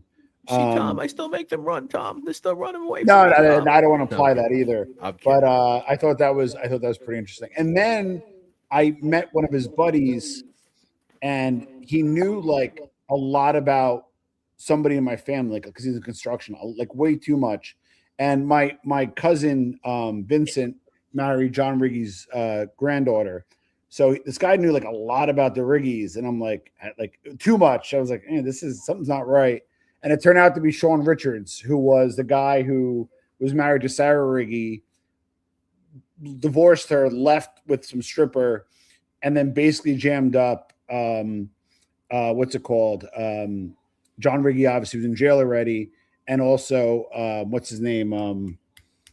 The guy in the Bronx, Korea. He jammed up Korea as well, and I didn't know who he was until after, and I was like, wow. I'm like, I would not want it. Listen, I have a threshold. Like, listen, people could say to me, "Oh, you talk to informants." I get it. I think I told you. I believe there's a spectrum. That's my opinion. I have the right to feel that way. But he just did a lot of people dirty. And and supposedly there was a hit out on him at one point too. But I only met Sean once, and I didn't know it was him until after. But that was odd. That was really odd. You guys ready for the trivia? Wait, hold on a second. Maybe, guess, send the quote again, guess. I don't know what happened. I'm not as knowledgeable as you would guess, but let's try it. Come on, let's do it. Well, Frank goes all over the place with this trivia. But I try to make it like everybody, We got trivia and we got Crumb Bum of the week too. Hopefully you stay for that, Tom. Hopefully you'll stay for that. We let the viewers vote, by the way. We don't vote. We don't pick one anymore. The viewers vote. We put the poll up, and that's it. Was I ever a Crumb Bum of the week? You were never Crumb Bum. No. Dom Cicali won so much that we retired him. He's no longer eligible. He is in the Crumb Bum Hall of Fame, as you see here. He is no longer eligible. He is in the Hall of Fame. He got his plaque. He's in Cooperstown. I sound like Scott Bernstein. He's in Cooperstown. He got his plaque. He's moving up. But I can't even get rid of this now. Jeez. Yeah, no. So Dom won every week. Dom. Until finally, Tom, you know who took Dom's crown for 1 week? They do? CJ. Who's CJ? Oh, the guy who the guy who was kind of friendly with Dom. He's here probably. I thought it was AJ. CJ. They got involved with the crypto a little CJ. bit. Oh, got it. They got a lot with the crypto. Actually, Jeff won for the first time last week. Got it. Well, Jeff's back, right? He won for the first time. Chosen by the audience. We don't pick. All right. We're going to get to your trivia, but we have to read Gaslight's weekly quote. Tom, what do you think about this quote? I had never seen such carnage. John Rapp, French general, wounded for the 22nd time at the Battle of Borodino, 1812. What do you think about that, Tom? Interesting. Not much more I could add to that. 1812 was when the French aided the U.S. against the Brits, right? The War of 1812. I believe so. The Marseillaise was written. Yeah. Say it French. I don't speak French. I can't say it French. I know. The Marseillaise. I'm not a French guy. I'm interested. Let's do this history. Let's see how we do. Let's go, Francis. Let's get the trivia. All right, this is easy for you guys, but not so easy. We're talking about the Colombo family. What was the name of the Colombo family before? It was the Colombo family. Profaci. And you should just play. I told you to leave it for the fucking. Oh shit! I'm sorry. Oh, sorry. Oops. All right, my town, Castellamare del Golfo. In the tens of thousands, how many people? What's the population? You could answer this one if you want. My guess is 6,000. Wrong. My guess is 12,800. 10,000. Okay. What? 13,000? No, there's no more. It's not a big town. Yeah, close. 16? 16's close. What did I say? 12.5, I said. No. 78,000 is a lot. DL said 20. 15,293 BTF is right. Wow. Nice. That's a lot for that type of town. A lot of people more than now became a fucking like resort town. A lot more people started coming. Okay. Washington Ware Banner says 1712. No, it's the War of 1812, by the way, not 1712. Washington Ware. Thanks, though. Next question. All right. So Paul Ragusa of the Ridgewood series, ex-friend of mine, parents came from what Sicilian town? What Sicilian town? Ooh. Hold on. I'm going to write in the private chat. This is probably wrong, but I think I remember this. I should know this. No, that's wrong. What's wrong? Ribera, Palermo. No. It's in Palermo, but what town? Oh, hold on. I think I got it. Hold on. Argento, Ragusa, Palermo. Check the private chat. Gela. It's a very mobbed up town. Yeah. Private chat. Okay. You looking at the private chat, Frank? Or no? I don't think I did the first time. No, it's not that one. Is that the second one? Neither one. We're close though, right? Yeah, it's in Palermo. From the city of Palermo or outside of it? A town within the Palermo, yeah. Oh, a neighborhood? Yeah, no, it's a town. It's a town within a town. I don't think this is right, Frank. Check it again. No. I'll give you close. I was there, so I don't know. Like I'm trying to think of the neighborhood. Close. All right, I'll give you what it starts with. It starts with a B. Starts with a B. Ah, shit. I'm drawing a blank, man. Jason was body. There you go. Bartolomeo, correct. Bagheria. Yeah, that's right. Bagheria. That's near Sicily. I mean, that's near Palermo. It is in Palermo. Shit. You ever seen them talk?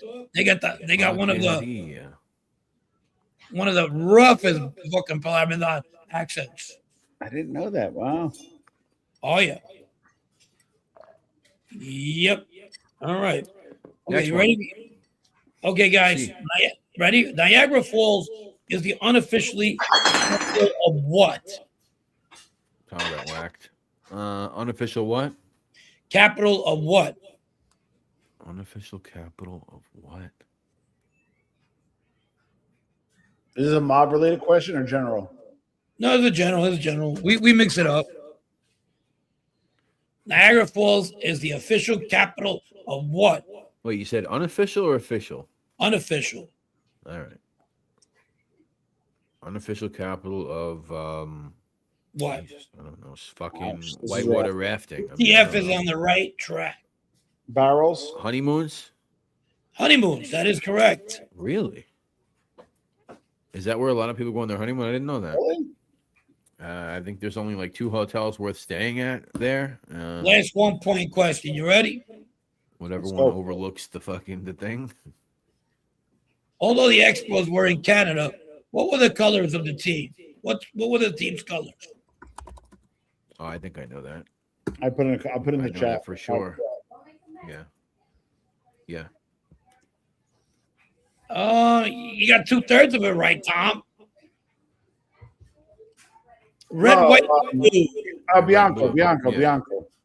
Red, Right, white, and blue. Yeah. Yeah, and it was that. It was like that, almost like a turquoisey type of blue. Well, the early out, the 80s ones. Yeah. What famous Or sky quarterback was blue, not drafted? turquoise, like a sky blue almost. What Say it again? famous quarterback was drafted by the Expos as a catcher?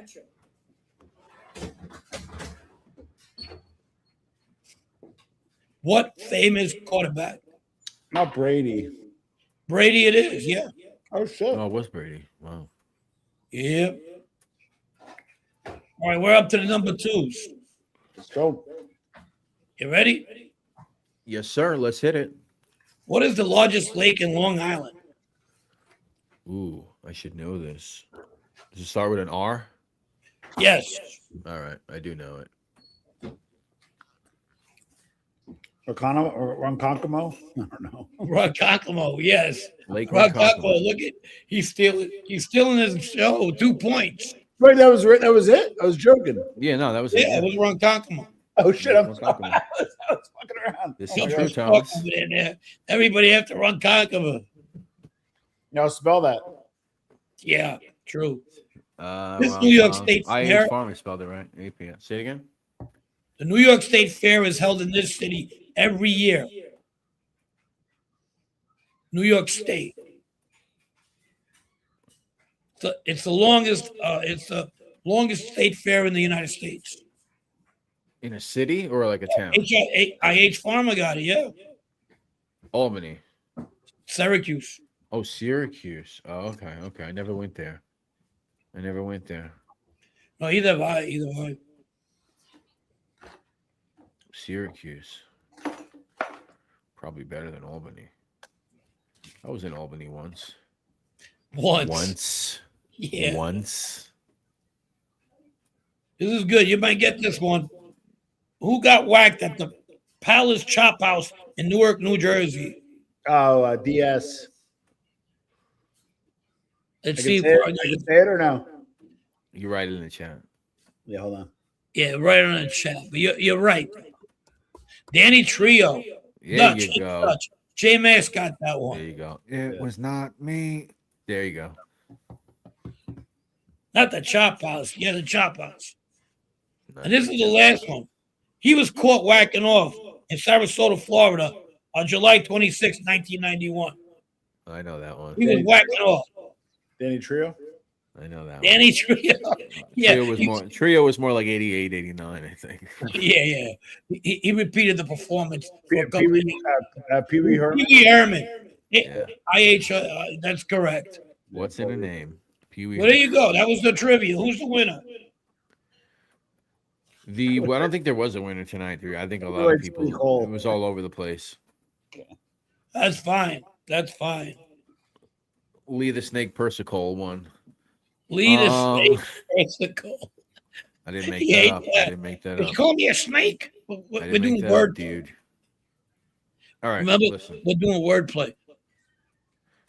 Oh, by the way, Tom, Lewis talks about you fairly often. Where is Lewis? You think you're gonna? Wait. You think you're gonna have my new theory podcast? Number one, I believe correctly. If I remember to say it correctly, we have to go back to videotape. When we chatted, he's like, "I'm a nobody, meaning me, and I'll forget you as soon as we get off." And I kind of forgot about him since he went off. And if he's still talking about me, it's kind of, I don't know. Listen, Well, he's a he's rabbi. definitely. I think he wants to battle you, but we'll see. I'm happy to chat with him. I didn't have a big agenda. I just wanted to find out a few different things. Like he said, like the government took John Gotti's brain. Like the It's the same thing all the time. I get it. Good point. You made your point. No, but that's all I wanted to do. I just literally had like, 2 or 3 things that I like. Did he really wear a wire on like an old lady in her bed? I don't know. There were certain things I just wanted to find out, and he got very defensive. All right, listen. Let's wait for if Lewis wants to answer that. Yeah. Bring it out, LaVecchia. LaVecchia. We'll get it. I think you guys should go battle in a trivia. He's welcome to come on. I'll interview him. I'll chat with him.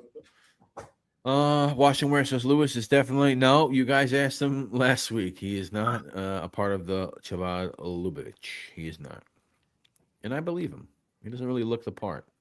So listen. Last week, as voted by you guys, Nadu did win Chrome Bomb of the Week, so he's coming back. He's going to return, but I need 3 more Chrome Bombs. Put them in the chat. Don't make me wait too long. Too much caffeine, Tom. I self-nominate myself.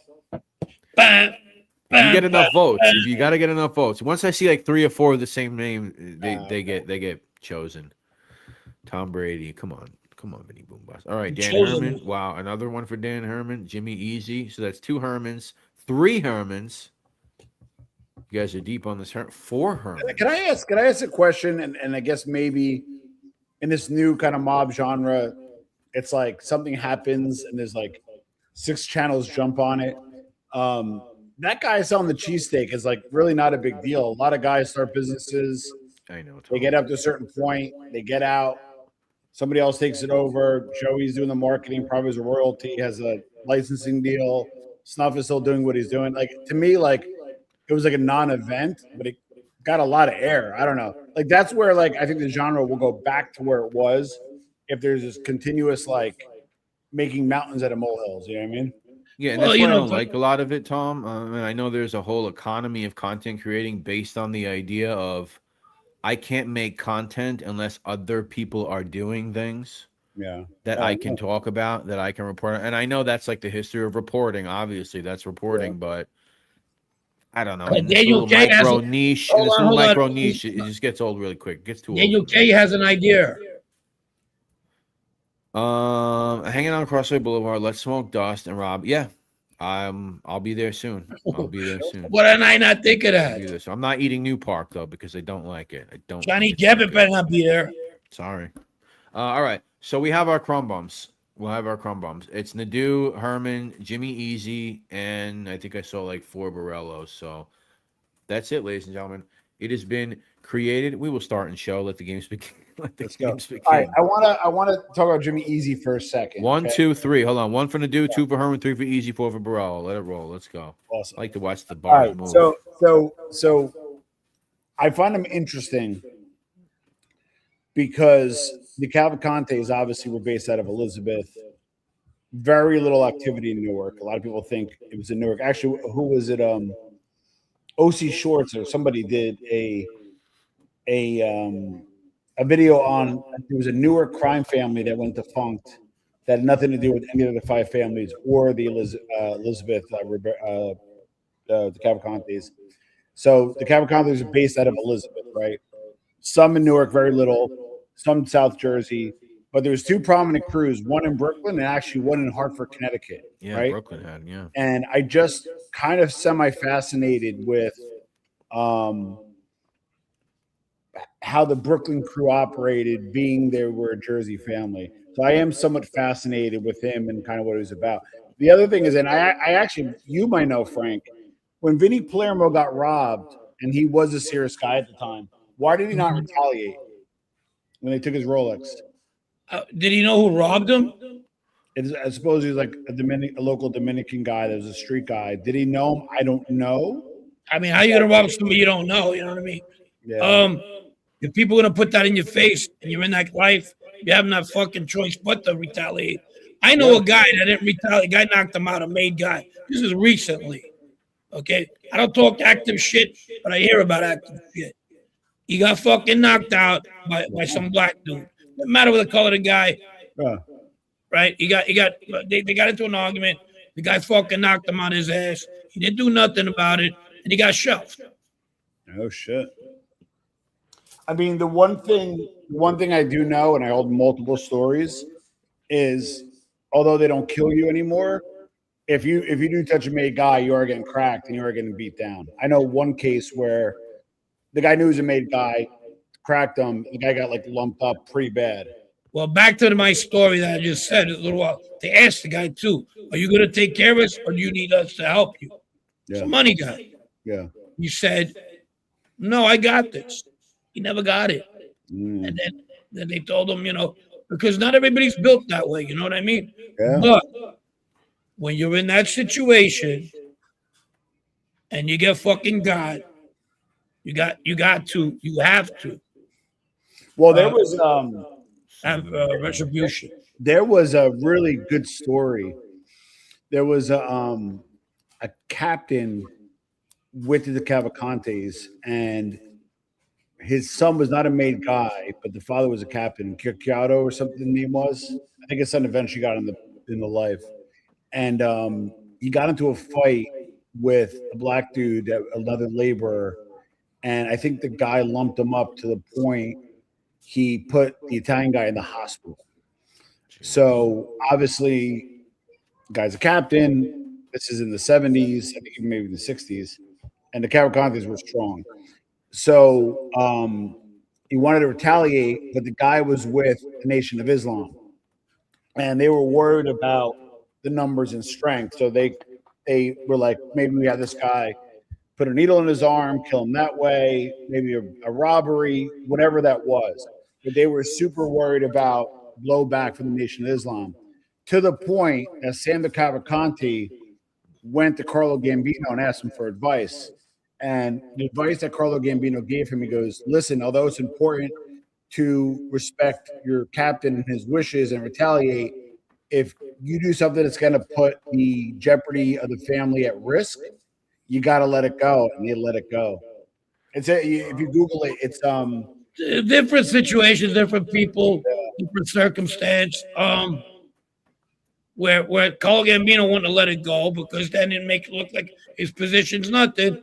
But it benefited him to let it go because it was fucking around with his pocket.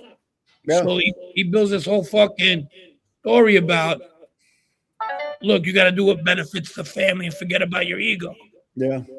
But in situations, I was surprised that Carlo gave him that advice, and supposedly there were wiretaps and stuff, some stuff to substantiate it. But yeah, they backed down to the Nation of Islam.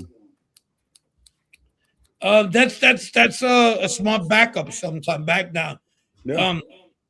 Not all retaliation pieces are fucking smart, but they have to be done when it's in the mob. Look, there's so many ways to get people.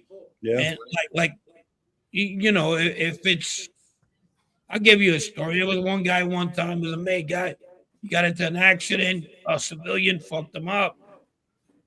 And he wanted retribution. He waited on it. You know what I mean? But it took him a long time because once the other guy found out who the other guy was, he kind of like Montiglio's a good fucking. When that one guy, who did he do? Beat up the captain. Who's the captain? Montiglio's captain. What was his name? Well, the guy that cracked Gadji. And they put a fucking bomb under his seat, Yeah. That took a while. Yeah, because he dipped. He didn't hang out. The guy wasn't an idiot. But there's ways to take care of fucking situations. You got to rock somebody to sleep sometimes to make him think everything is cool, Or even if a guy doesn't know who the fuck he is, that's even better. Why are you looking at my wife real loud in a crowd of people? A guy that's from fucking Staten Island, and you got to go to the Bronx. They don't know who that guy is. before the fucking cameras. You're looking at my wife. What? Boom, boom, boom. You're gonna have 3 people fucking call the cops and tell them it was over a fucking woman. Well, there was a guy that I know. He was married, and his wife's uncle was pretty high up. I don't know. I always thought he was with the Lucchese's, but when I asked John about him, he didn't know who he was. But he was pretty high up, and the guy at his restaurant. Can you type it in the private chat? Can you type it in the private chat? Man, I'll tell you after. And the guy had a gumad publicly, and she worked at the restaurant. He was with her, and to the point he got her a house. So what he was doing was he was sleeping out pretty much every night, right? So the uncle caught wind of it and says, "Listen, I don't care that you cheat. I don't love that you're making it public, but you have to go home every night, right?" And I don't think his wife was. I don't think she was all there. So she was in bed one night. He wasn't home. She fell asleep with a cigarette in her hand. The house burnt down and she died, right? Jeez. So his restaurant got blown up twice. They didn't kill him, but they got him in other ways. Jeez. And he wound up marrying the Gumad, but anyway. All right, dude, we're almost there. What do we got? Fucking wild, dude. That's wild. So, Tom, what do you got? You got anything going on? I may creep back into the genre. I want to do something with you guys. So let's do it. Let's just do it. Let's talk, Brett. Let's go. I'll drive over there. We'll do something. A couple people asked me. A couple people hit me up on Instagram about you. Yeah. I'm at your disposal, Don. Are you going on New Theory show? I did. It was non-mob related, but I did a cigar lounge interview on my recent one. We could do something similar. Maybe there's a cool cigar lounge by me. If you guys come up, Frank could fly in from the West Coast. We could have a nice cigar and we could unpack a little bit. You know. I would love it. I would love to unpack. Let's see what Daniel has to say real quick. Listen, guys, I'm not that tough, but I know calculus pretty well. I'm also a decent computer programmer. Hopefully, the guys from Ridge will respect my intellectual prowess. Okay. Yeah, you could ask any people moving into Ridgewood that might respect. Yeah, yeah. There's a lot of Asians out here. No offense, Asians are good at fucking. A lot of hip folks moving in there. So yeah, that's you have a lot of Asians fucking complain about that stereotype. They go, a lot of people always asking us if we're good at math. What the fuck? I mean, that's a compliment. I'm Italian. They ask us if I know anybody in the mob. Wait. Brett, why don't you pull up the ALED interview from 2015? Let's watch like a minute of it. If you want to pull it up. Mr. Pedge, what's up?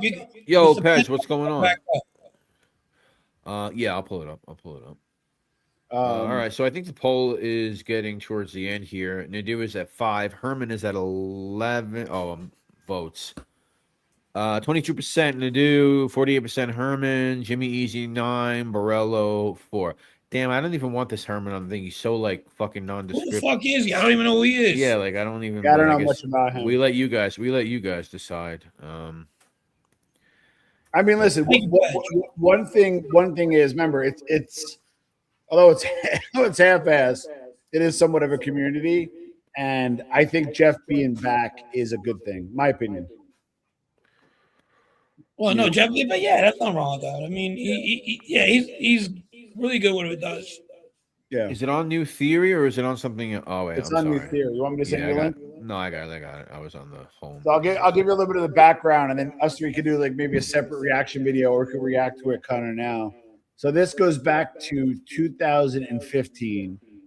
The interview was in Kenilworth, New Jersey, and at this point, this precedes Trevor McDonald. This precedes the Mob Museum. I think this is like his second or third interview ever when he did that with us. All right, so let's share this. And a 1 and a 2. Share screen. Didn't do as well as I thought it would. I thought, considering everything's going on, people would want to see a good throwback. The original video got 300,000 views, and of course, I didn't have it monetized. Son of a bitch. All right, here we go. Let me share the screen. You guys can see what I watch on YouTube. Not too exciting. First Amendment auditor videos. Okay. What I was striving for was actually money. I was athletic. I had dreams of being a pro baseball player. And I grew up in a neighborhood that Marxism was prevalent. So everybody I knew was either involved with the mob or had family members that were made guys in the mob. And so it was an exposure that in the back of my mind, I always looked up to it, similar to what you're saying. It was glamorized. And, the fantasy of seeing all that money and watching guys drive cars. I wanted that stuff. And as things got difficult, look how young you look. I went in that direction. It does, yeah. But it's not what everybody thinks it is. So, that's why I'm sitting here today to send that message. It's not glamorized. When I was a younger kid, I got involved with just minor things while I was at work. I used to work in a delicatessen. And now, who's that, Frank? Who are you talking about? Next door, they used to use the payphone. He's talking about Woodhaven. I don't know. One of the bookmakers' nieces was Could be anybody. Kids. So I was familiar with them, and he'd ask me favors to run some slips over to him. It's not Andy Ruggiano, no, so right? I'd run it over in the envelopes. And my bosses at that time, there was 100 themselves, so they didn't have a problem with it. In the neighborhood. They were kind of involved themselves on a very small scale. So I started hanging out and doing little errands. And when things didn't work out later on in life, as a ball player, I had an arm injury. I went back to the street. Yeah, we were introduced to each other through some mutual friends, a couple occasions. We really weren't buddies. We just knew each other. Hello, goodbye. And I met him on another occasion with Fat Andy Ruggiano's son, Albert, who was one of the guys involved with me at a gym that we used to box at. Is Albert still alive? My baseball No. coach. And He he introduced me another time. He with John passed, Guy Jr., yeah. but Albert was the wild one. And who was the baseball coach you was talking about? Was Albert the baseball coach? I think the Ruggianos were one. Yeah, that was like they coached him. I'm pretty sure, something like that, right? I think I've heard him say that before. I would like to have Anthony on. Yeah, I think that would be cool. I think he said he was doing a bunch of shows when his book came out or something. Initially, when we first met, we was part of the job kind of thing. Then, like anything else, when you spend a lot of time with somebody, you get friendly with them. And we started having a pretty good friendship, I'd say. Like anything else, you have a good time. It's about business, about money is the bottom line, really. I don't think one made me question what I was doing, but when I was sitting in jail cells and I would reminisce back and say, what happened to that good kid? And, went to college and studied. Seemed a lot more humble back then, no, Brett? Baseball team Yeah, that's what I noticed right away when you I sent this what to me to happened watch. that It's kid. definitely like a different person. But I think you could probably say the same For most. for Borello. I mean, look how he came on. He was chill, especially when he first came on Vlad. He was like so mild, and then something changes, I guess. But John probably changed in a different way. I don't know. He figured out that I hate to say it like this, but at this point in time, Tom, was this the direction you think he was heading, or he was just kind of dipping his toes in, doing a couple of talks, and did he know what he was going to start? And yeah, I don't think anybody will disagree with this. He's probably one of the best self-marketers going. And I don't want to infer this, but I was a big stepping stone for him. I interviewed him, I think, like 8 times. Very early on, I adopted early to him, and then he actually way outgrew me as he got big. Trevor McDonald and all the other stuff that he did becoming an expert. But I think he had a game plan, and I think he knew who to talk to, when to talk to. So, for example, when his book came out, Gotti Rules, I did an interview with him, and I think that was in 2016, and we were still kind of friendly. And I interviewed him again. And, candidly, like when I interviewed him, my numbers were a lot better. So obviously I had an interest in interviewing him and we became friendly. But I think he was playing the long game. Kind of after he got bigger, not that he ditched me, not that we were like close friends or anything, but we kind of like went our separate ways. And he obviously got much bigger than I did. But nor was I looking for that per se. So I think he had it. I think he was playing a long game, and I think it was fairly calculated. yeah. Give me 1 second. Just get to the Gotti part. I gotta help my wife. Yeah. Let me see. Walking in on the sneak, and he took what they call a client prior to him, the government, and that I was in prison fighting for my. Nobody tried to find out who killed him, and when they. You still there, Tom? We'll wait till him to get back. He wants me to get. Yeah. Yo, Chad D, what's going on, my man? What's up, Chad? We'll watch a couple more minutes of that when Tom comes back.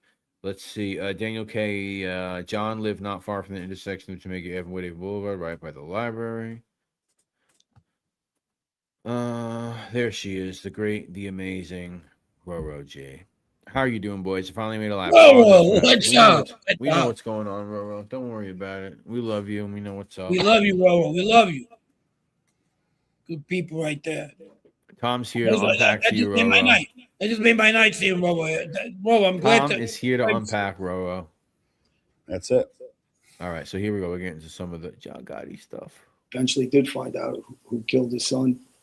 They didn't do anything about it. So, I understood the life at this time. I'm a little older, and I understand the Gottis, and I understand the mob. Well, I was mad at him. I was very angry. He put a message out on the street that I was a cooperator and I was a rat, and I was in prison fighting for my life in Brazilian penitentiaries. And I got a message that John Gotti Jr., through an attorney, Joseph Carrazzo, whose uncle was an acting boss for our family, Nicky, and his father was a concierge of the family. And they sent me a message that John Gotti Jr. was ratting with the government, and that he was walking in on the sneak, and he took what they call a proffer and queen of the day. Can you pause this real quick? He gives up people and can't be charged with anything. I would probably say, can you pause it real quick, Brett? And Frank, you're probably a good guy to ask this. Do you think Carrazzo reached out to him in jail? In respect to what? So he's saying he was in a Brazilian penitentiary. Brazilian, yeah, I got that part. And that Joseph Carrazzo, I guess the lawyer, the son of the Nicky, reached out to him to say, "Hey, by the way, Junior proffered." What do you think about that? I'm gonna take the fifth on that. Okay, Brett, you have anything to add? Was that like a temperature check? Like, what would that like? Yeah, got a reaction. Let's do the reaction video now. What do you think? Good question. Just I don't want to. No, I'm saying that's why he would call him. I mean, basically to. I'm pretty sure there's a lot of guys that will answer that. Being John's friend's hard. I'll just put it to you that way. It's difficult. I wish him all the love. I can't wait till he comes out. But it's. Let me hear it again. I'm sorry. Let me just listen back real quick. His father was a concierge of the family, and they sent me a message that John Gotti Jr. was ratting with the government, and that he was walking in on the sneak, and he took what they call a proffer and queen of the day, where he gives up people and can't be charged with anything he talks about that day. Yeah, well. So you're saying that he's saying the son, basically. He's saying the son, who's a lawyer. Yeah. It's funny. Recently, it came out that people believe that he's made, with another discussion, right? That I guess during Trucchio's trial or something, that was one thing. And then another thing was, another thing was Jojo Carrazzo reached out to him, I guess in Brazil, and sent the proffer to him. I don't know. That's why I think this is interesting, because I want to see kind of how this aged. As I like John, and I have an issue with John. He's always been very good to me. Again, I hope he gets a fair trial, and and everything else. It's not negative to speak the truth. And it's got some prophecy in there. Yeah, sure. I think in that particular statement, I don't know if that tracks. Let's not take one statement and make his whole freaking dialogue bullshit.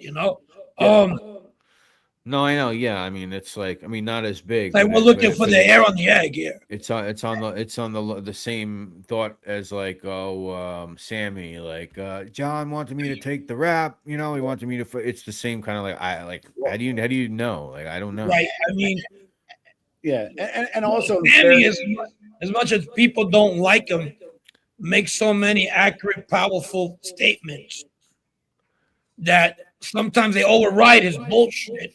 Yeah. And people are just, that's just them embellishing, whatever. I don't do it. If I don't like it, I just don't answer it. But that's just me, though. But at the end of the day, you get people just trying to make fucking Sammy out to be a wuss. Or he never shot anybody, only one person. Oh, is this right? Is this timeline right here? Gotti Profit in 05, all right, but Allie was in Yeah. 08? I just want to see a lawyer, any lawyer, mob lawyer, unless it's official that the guy flipped, go to somebody and say, hey, look, I profit and we know about it. He was in Brazil in 08, Allie? You got to remember, there's a lot of lawyers, they put themselves in harm's way with that. You could get somebody killed. You go to jail. You can get disbarred. Well, and also the thing I don't get, Allie was in, and I don't know how long, Brazilian penitentiary for a little bit. Why did the government send for him when they did? You know what I mean? Like, yeah, there had to have been something where, my opinion, that his lawyer reached out and said, "Hey, you want Junior? I'll get him." You know, he wasn't. Yeah, Old Bridge was something separate.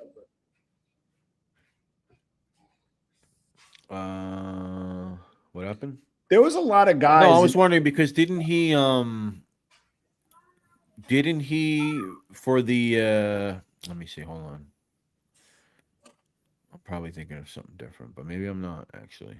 No, Old Bridge was the reconnection of the heroin pipeline and the back with Sicily. Which one am I thinking of around the same time? Well, there's a big bust in 2011, but that had nothing to do with him. No, this was around the same time. That was the 90 people bust. That's a whole nother one. No, he did. It's just Carneglia and all these guys. He testified in this, but probably not in reference to, but in some of the guys that are here. Yeah, Scott H. What's up, he baby? definitely testified against Charles. He gave information on Charles in that. I know that for a fact. Oh, maybe, yeah. So he did do something in this. This is the one I was thinking of, yeah. And probably whatever else he knew. You got Nicholas Carrazzo, Joe Carrazzo, you got Cefalu, you got Charles, you got Callie. Yeah, but then why would if that's what I'm saying. Was he in prison? Was he in Brazil in 2008 though? I don't know. Probably. Remember that when they did the perp walk and the photos and the whole big like world dragnet world news, we could probably look that up. But then like this is why you like to see some of this stuff age. Why would Carrazzo say, hey, Gotti Jr. ratted, we want you to maybe come up and rat against him, knowing that he could rat against his father and uncle? Like that doesn't make sense. Yeah. So you're not buying it. The other thing is, if we have some time, I've interviewed him along the way, and I don't know if he was as consistent as you think he was. So if you kind of go back, like during the interview for his book, he said he knew about the Castellano hit. Yeah. Which I think Frank agrees with. Thank you, Ro. Thank you, Ro, for the donation. When I say John Tess, he was just used as like a witness. I mean, they just dragged him into what he knew about some of these guys. I don't think like what he said during that thing led to anything significant. Yeah, but maybe like character witness or whatever. Well, just him talking to them. You know what? I'm not here because I got something against this guy. I got nothing against John Gotti Jr., but that's Cosa Nostra Nona right there. But what I'm saying is, what incentive does Carrazzo have to send him Gotti's proffer? That they're friends, that they knew each other. That is John even in it? That's the way he puts it. Listen, John was friends with a lot of people.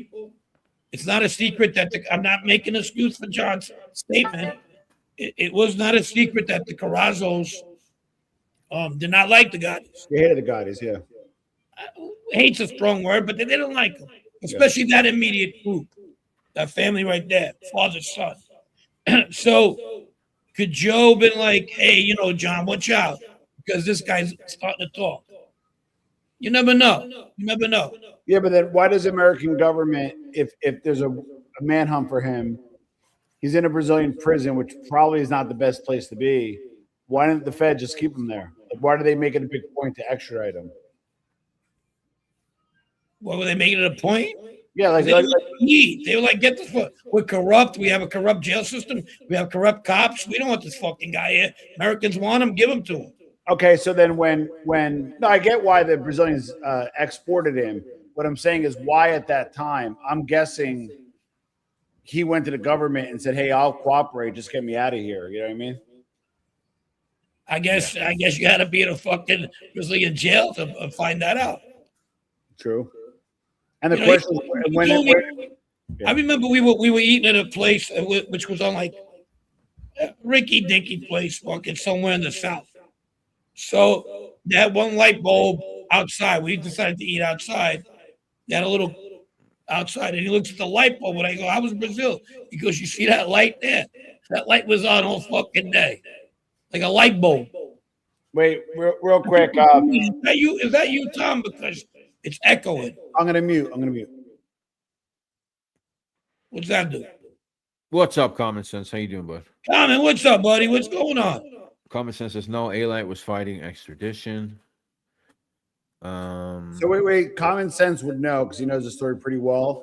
When did he roll? Meaning he fought extradition. He got extradited, so he lost that. Right? Came back. When did he? Like, did he land and then go into the arms of the government, or did he fight it for a while? I don't know. I don't know if he gave them that ultimatum, get me out of here and I'll talk. You know, I don't know. But if he did, I mean, it's a lot. People in the United States did a lot worse.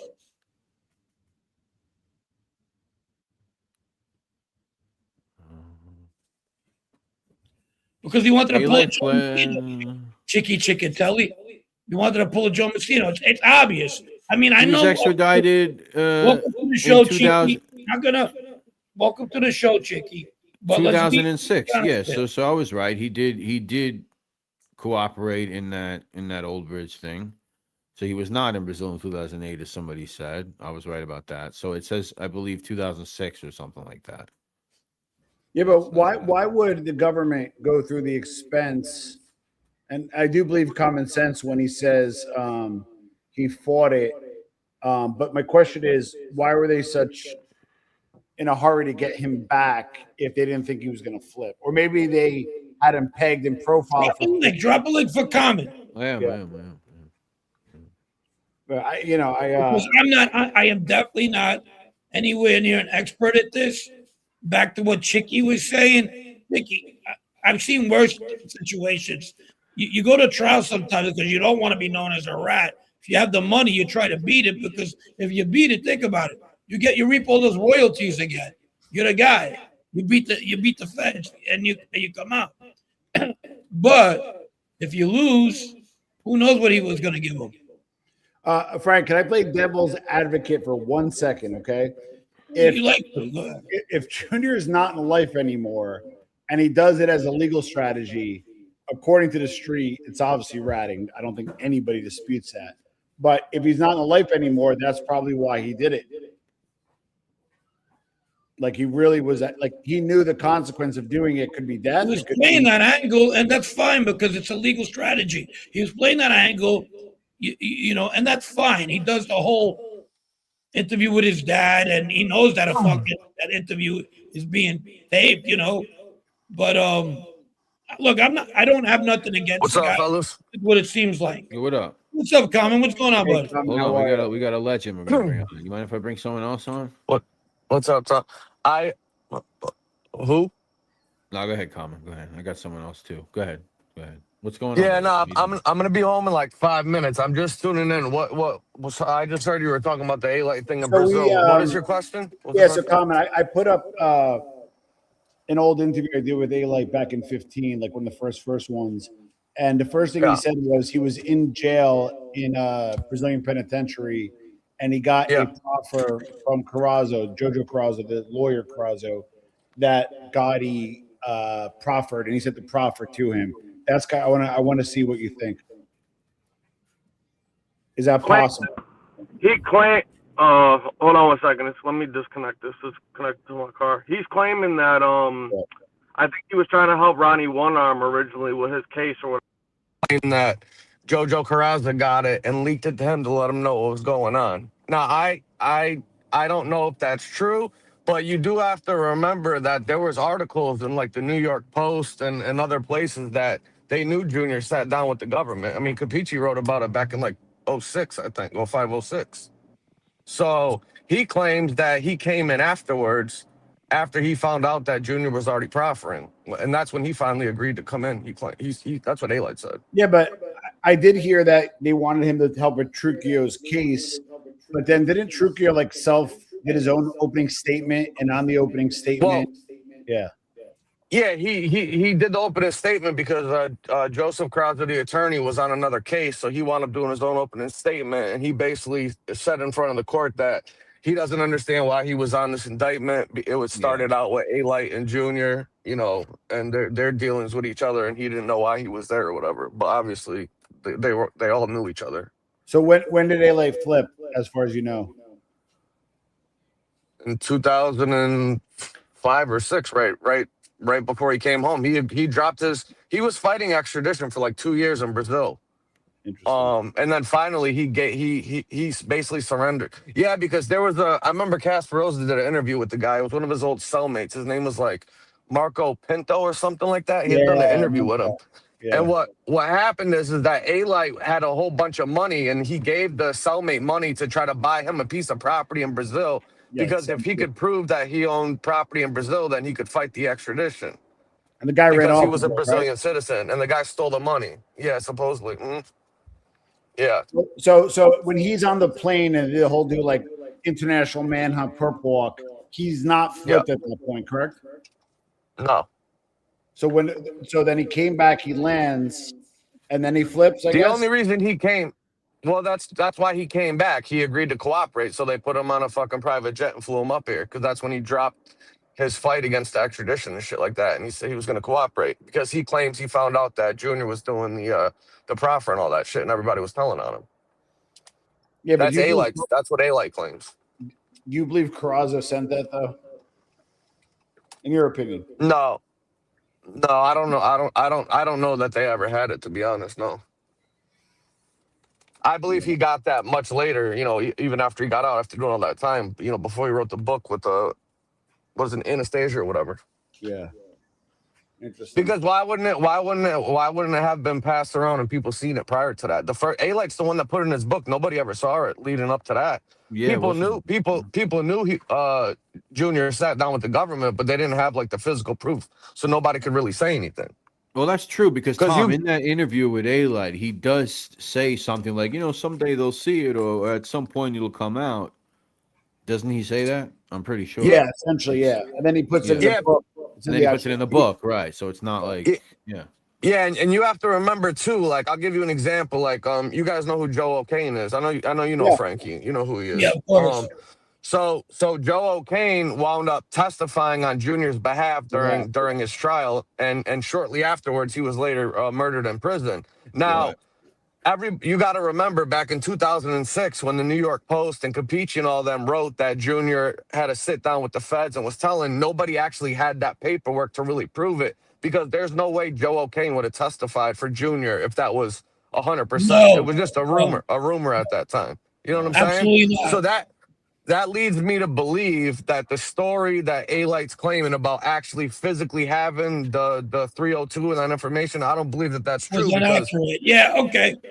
Wait, that's actually a good point. That's my opinion on it, because a lot of guys wouldn't have testified on Junior's behalf had they had actual proof that he actually did. It's one thing for people to say, oh, this guy's no good, we think he's a rat, tell him whatever. It's another thing to actually have the paperwork to prove it. You know what I mean? Well, is it possible, real quick, is it possible that if Junior did do proffer first, they gave it to Alite and his lawyers and said, oh, by the way, your boy flipped, what are you holding out for? Then he winds up flipping, and that's how he got it. Is that reasonable? No. Well, you have to remember, too, that the date that's on the actual 302 wasn't even memorialized until a year after he actually sat down. Junior sat down in January 05, but if you look at the date on the paperwork on that actual 302, it's dated in January 2006, which is a year later. Yeah, that was their big thing understand? back and forth, was a date on that. Like there was a whole, like I don't know if you remember like the old school before mob like genre, the Twitter and Angel and everybody else, there was a fight on that date. It literally was like debates upon debates on that date. I remember that. Yeah, so he actually sat down in January of 05, but the date on the actual paperwork says January of 2006, but it's not true. That was a solid weekend. That was, I mean, but that, you see what Common said? That was solid right there. Oh, Joe. Yeah, I agree. Yeah. The Joe O'Kane and the Brian Lindemann was another guy who testified on his behalf. A guy from that I grew up with in the Ridgewood Gates Avenue crew. But yeah, that's a good point. Yeah, there's no Joe O'Kane testifies for him. He doesn't testify. 1,000%. If he knows about those 302s, he does not testify. I'm going to ask you. And that's the thing. That's the thing too. Not to interrupt you, Tom. Just the one thing is that Joe O'Kane, the feds went to him while he was locked up. Don't forget, he was doing life. I believe he has 2 young sons at the time, and they basically said that we want you to, we'll give you a chance to get out of here. He's doing a life sentence if you'll testify for us in Junior's trial. And he refused and actually testified on Junior's behalf. Now, if that shit leaked out, that 302 and that paperwork was out there, the Fed seen that. Joe O'Kane's not. I don't think he's not going to testify for the government, obviously, but he's definitely not going to testify on Junior's behalf. I can promise you that. This is somebody I knew personally, and he hit that. There's the other kid, Brian Lindemann, don't either. Yeah, there's no way. He testified on Junior's behalf that Junior led him to be a better person. He took whatever fucking spiel he came up with on the fucking stand. But right. He took his time too, and he had nothing. This kid had not even a dime in his pocket. It took 13 years. Nobody helped him out, and he got on Junior. My point to that is he wasn't no fucking rat. I got a question for Common, because I know Common, you give a pretty good teaching of the law. Minus like the mob parlance, right? What Junior did, was that a good legal strategy for him? It wasn't a strategy. It was if he thought he was going to get a deal and not get indicted and possibly cooperate. Yeah, it wasn't a legal strategy. What his argument basically was is that his legal strategy was the withdrawal defense, that he claimed that he wasn't involved in organized crime for the last 5 years or whatever. And that was a fucking basically what a proffer like in this situation would have been called is, there's different types of proffers. This would have been a defense proffer, because if you notice, when before Junior even sat down to do this proffer, the proffer session, the Queen for the Day, you got to remember, all he knew is that Mikey Scars had went bad and was cooperating with the government, but he didn't know on what. And he had been using Jeffrey Lichtman for several months up until the time he sits down to get this proffer, because that happened after he got indicted. Prior to Junior getting indicted, he had been trying to work out a deal with the feds not to indict him and just to take a 10-year sentence, I believe, to avoid an indictment, because he didn't know what it was going to be on, because Mikey Scars and the rest of these guys were all cooperating, and he didn't know what they were going to say. You understand? He didn't know if Scars was going to put him on murders or murder conspiracies or whatever. So he's trying to work out a deal to avoid an indictment. When he finally gets indicted in the end of 2004, he goes in to do the proffer, I think, in 05. So why did they bring him to court 3 other times if he did proffer? Because because you got to remember something. He had just beaten. You're talking about after the first trial, after the mistrial, the hung jury. Correct. Well, he's playing. He would have done the same thing Joe Messina did. He gets convicted and he left the gate open that he talked to them, and he pulls a Joe Messina the next day and flips. What do you mean? Why is that so fucking hard to figure out? And if you're a criminal, you know that's what his fucking intentions. You know that. 1,000%. You put man. You put a loaded gun to my head and say if you're wrong, we're pulling the trigger. I'm saying he blows trial and he flips right afterwards. But listen, if he wins, if I'm wrong. If he wins, he's good. He's playing with house money. He could be fucking John Gotti Jr. walking around Crossway Boulevard. Yeah, but there's got to be a threshold, right? Like we know that he does well. He probably inherited a lot of, respect, a lot of assets from his father. I understand he did well in business, but the burn through $8 million cash and lawyer fees, there had to have been a threshold where he could have been like, "Fuck this, I'm just gonna flip." I'm just again playing devil's advocate. Yeah. If he would have got convicted. If he got convicted, and they did try to, I mean, in essence, bankrupt him realistically, at the end of the day.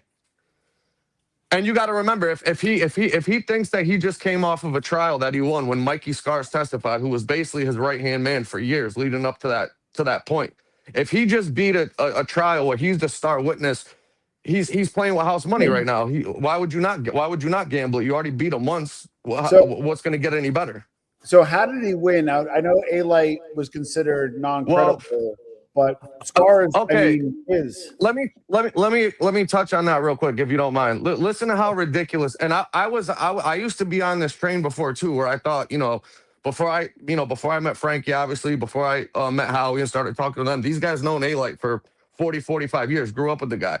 I thought I bought into the whole narrative of the Gotti side of the story, that A-Light was a fucking liar, he's full of shit, this and that. Don't get me wrong. I still think he embellishes stuff and says stuff that might not necessarily be true, but not 80, 90% of it. I think more or less 75, 80% is true, and maybe 20% is bullshit, or 15% is bullshit, where I used to think it was the other way around.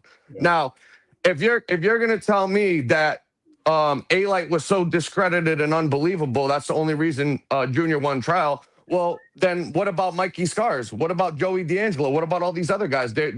They're discredited too, because they testified in all of his trials too. Right, so fat. What the fuck did A-Light have to do about it? Well, you know what I mean? Well, I think how can you say A-Light was discredited when Mikey Scars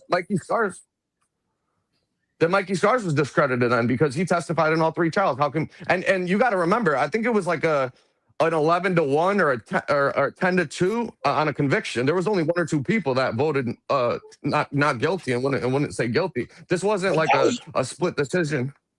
It was one or two holdouts. That was it on a couple charges. That was all about if he was still part of the enterprise 5 years or more. That's what got the people on. It wasn't that they didn't believe these guys. The lawyers technicality. The lawyers didn't. On a technicality, he fucking got on. That's what that happened. They knew he was who he was. They just couldn't prove if he was involved for the last 5 years. Right. And that's how pretty much. Yeah. That's how the RICO works. They had to prove that. Yeah, they had to prove that he was involved in crime in the last 5 years. But he was locked up. That kind of saved his ass. No, you know what saved his ass? When he placates to the camera when he goes to see his father, which he knew. He goes, I want to take the plea. I want out of this life, this and that. He knew. So I'll give him that credit. He's a little smarter than we think. Well, the other thing too is that, and I think he did himself a really big disservice when he went on and he did that Bet David interview. I was going to ask you about that comment. What are your thoughts? Yeah, if you want to ask a couple questions, I'll get into it. I just wanted to say, I don't want to lose. I'll forget what I was going to say. Junior was claiming that his father went in there, he wanted to get out, this and that. Well, he admits, if you go back and you watch the 60 Minutes interview and other stuff that he said prior to the Bet David thing, he said that when he went in there to go and get closure, supposedly to walk away, he said that my father wasn't hearing me and he actually talked me out of it. And I told him the next day, I'm not going to do the plea. Let's set everything for trial. And it wasn't until they were doing, jury selection that he went in and took it in like the 24th hour, basically, and said, I'll take the plea right now. So he lied about that whole entire thing. You never got closure to walk away. You came out in 60 Minutes and all these other places and said that your father talked you out of it and you were going to go fight it and go to trial until the very morning they were doing a jury selection. So he's lying about the whole fucking thing, and nobody calls him out on it. Yeah, the only thing that doesn't track, in my opinion, is I don't ever hear the government saying, "Hey, plead guilty, go away for 8 years, we're not going to prosecute you again." I thought that was a little odd. That's what he wanted to get a. Oh, you're talking about the first time on the first case, not when he got indicted in 05, 04, 05. You mean? Sorry, I'm on mute. They went to him supposedly and said, "Hey, if you take this is it. Like, see you later. We're done with you." I don't buy that. I don't know. I think that's what Junior thought was going to happen, and his father told him in that meeting that they're never going to stop. They're going to keep coming after you. And he said that it turned out that my father was right, and I should have never taken the plea. That's what he told him. Yeah. Back to that, he was right. He was right. Yeah. And Yeah. Allie Boy fell right in the same fucking scenario until he got light, you know. When you do a proffer, are you exempt from those crimes that you spill or no? Or yeah, nothing can be used against you. Right. But nothing can be used against you. But they can investigate in it. So that leaves you open a little bit. So if I said all four of us committed a crime and I'm in jail, but nothing's happening to me, but they grab you guys, that's bad.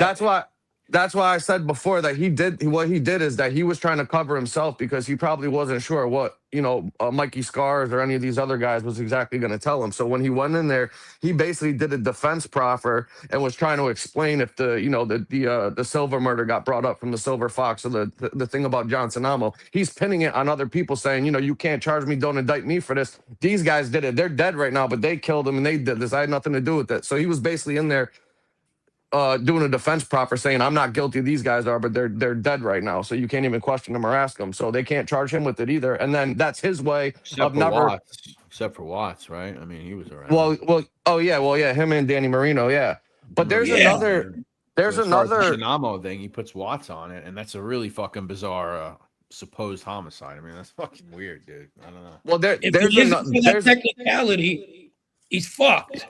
Okay, and not only that, if the state was willing to take it, but the rules of evidence in state a lot different than the feds, they can pick up those two homicides and he's fucking buried. They can pick him up today if they want. Yeah, there's no statute of limitations on murders. There isn't RICO.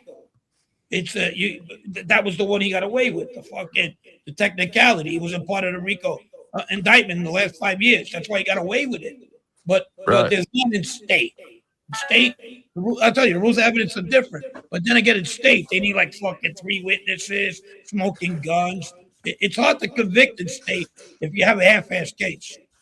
Yeah, but when you got a lot better shot. Yeah, but when Watts got sentenced for the murder, whatever it was like a very low sentence. There's a lot of people that believe that he was an active CI. Wow. I think he did like 14. I think he got a 14-year sentence. Yeah, for murder. So I'm just, for like a bunch, for a couple of the Weiss murder and a couple other ones, I believe. Yeah, I'm just publicly, I'm just saying when I interviewed Karen, she called him an informant. Sammy called him informant, and I'm just saying what privately off the record. Somebody told me that he was an informant who actually worked for him. I'm not saying he was. I'm just saying. Look where that's coming from, though. Anything that comes out of Karen shouldn't be taken too serious. I'm sorry. It's a man's world. The mob is a man's world. And second, her father likes to fucking throw a lot of rocks. Well, I'll shed some light on it, which might give you an answer to that. Is that if you remember when Junior sat down, I think it was with that Frank Morano guy, and the whole 302 thing got brought up after his trials, and Junior had that self-admission where he says that he had a weak moment, and he said I had some getting to even to do with some of my father's enemies. You got to remember now, if he put people in there that he claimed he was getting even with, why would he be trying to get even with Joe Watts and Danny Marino unless he believed that these guys were trying to hurt him or hurt his father? Because I believe that Joe Watts, they claimed, was part of the reason why the father wasn't let out of solitary confinement, because he claimed that he was trying to still run the family from inside or whatever. And then Junior also had a beef previously over Big Apple construction. Remember, Mikey Scars told the story when he invited him to the apartment and they had the body bags ready and they showed up with a limo driver. He knew the move. Yeah, Scars talked about it on his show one time. So you have to, I guess, base it off your opinion. I don't know what the answer is to that. But Oak Point, is that what that is? Yeah, but the only thing is, what's that? The garbage thingy or whatever. No, it was Big Apple. It was the construction company. They were beefing over with Johnny Gamarano, I believe. Yeah. Okay. No, but I mean, it's not a secret. I don't think Danny Marino and Gotti didn't get along senior, but right. He was an old school guy, captain. old school. I don't think he was going to do anything. And number two, Watts, as far as I knew, was always good with him. So I don't know why he would consider him his father's enemy. Well, that's why I'm saying that the rumors and speculation was that he was part of the reason why the father wasn't getting out of the solitary confinement because he was giving them information. Got it. Yeah, like I said, that's just what other people said. Though I'm not saying that that's a fact. That's just what people said. You think that guy Caputo's friend, that Red Doors guy, is cool with Junior? Probably not, right? I don't know. Well, I talked about this on a show that I did. Me and Howie spoke about this on a show because we had gotten information that they believe that guy, he was allegedly the one that actually killed the kid in the bar. He's the one that allegedly stabbed the Danny Silva kid, and they believe that he was mentioned in the 302 as being there, and with a few. Well, other Junior, guys.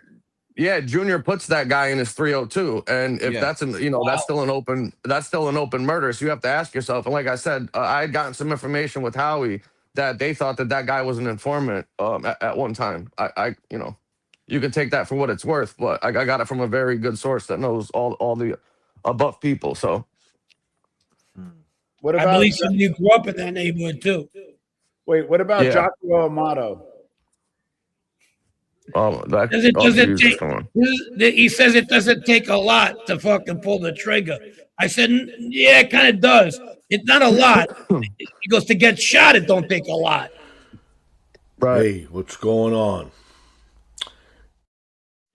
Anybody can pull a trigger. No, anybody can get shot. You know that. You got shot twice. Can I just make a quick footnote? What world are we living in that John Gotti Jr. is doing PBD, Joey Merlino's doing PBD, Tommy Karate's calling out from am I the only one who's like, I don't know, man. No, I mean it's interesting. It's definitely interesting. Interesting. The Junior stuff is not as interesting to me. The karate stuff is definitely pretty fucking interesting.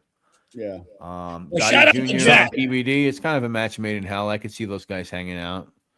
Hey, shout out to Jack. Hanging out. I can almost smell the room.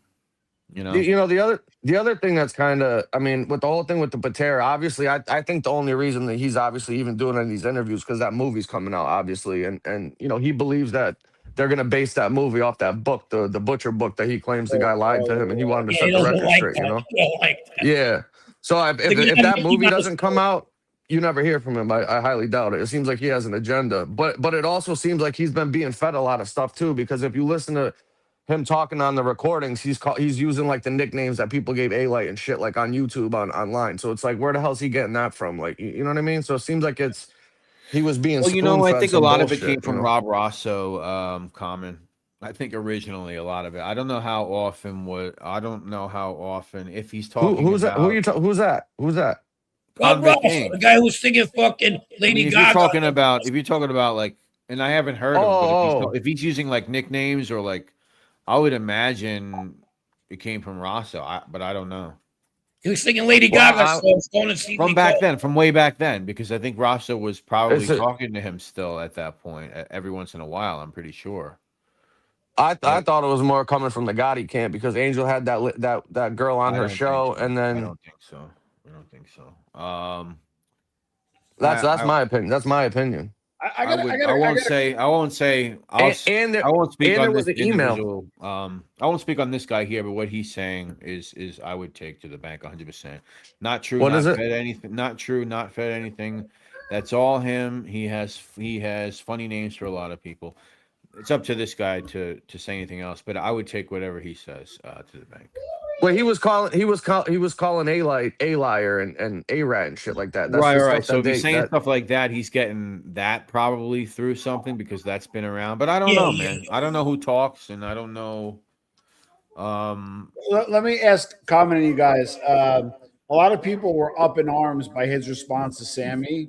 They felt like he was actually kind of acknowledging him a little bit, and I saw some posts and some comments that people were kind of like flipping out.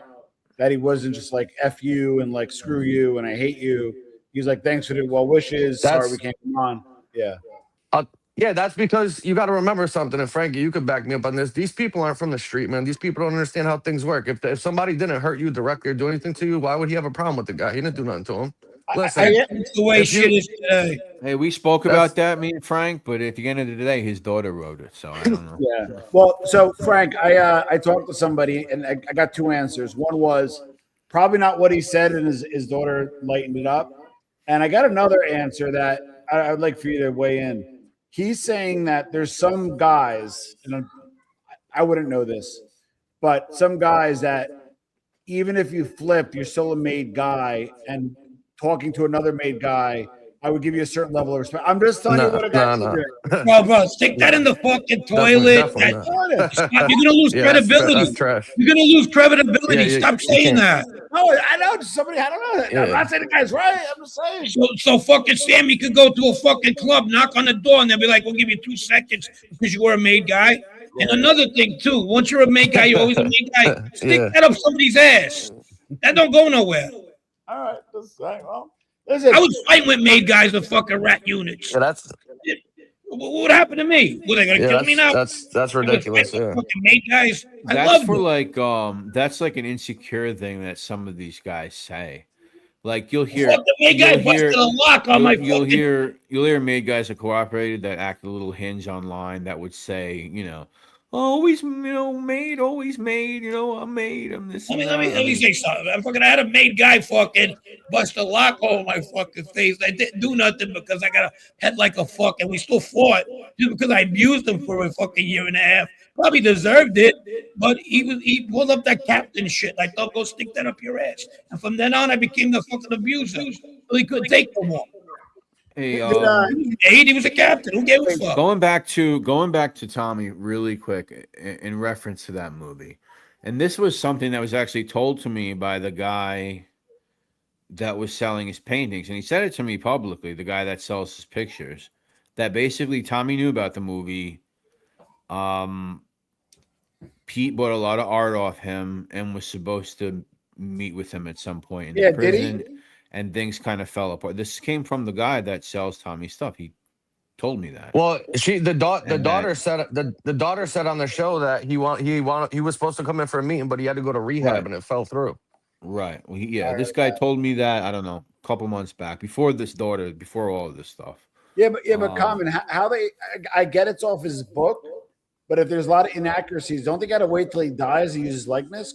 Common. That's the part I was wondering. I don't know because he might lose his rights because he's a federal inmate serving life, so maybe he doesn't have rights. I don't know how that works. You don't. I don't know how that works. Yeah, no, I don't think so. I don't think you have any rights at that point. I mean, we would all get sued. I'm still getting over the mate thing. Hey, there was a certain Bath Avenue Beach guy I was in jail with, right? Yeah. We were both associates. So we would hang out and wait for fucking some ex-maid guy to come in there so we could abuse them. All right? So you guys wonder why I'm out of the genre, you know what I mean? We loved it too. Oh, look who it is. Big Tony. Suck my dick, Big Tony. Frank, I got a question to ask you. Now, I doubt with Allie, but when you were around other guys that had their button, right? And they didn't know who you are, but you're Francesco Friedolino, you know. Even if they knew who I was. What I'm getting at is, anybody I was respectful. Like, let's say I'm a made guy, right? And I'm doing time with you, and I don't really know who you are, but I want to kind of vibe check if you're made or not. Was there anything they would say or do to try to hint at it, and you would say no, or they would never do that?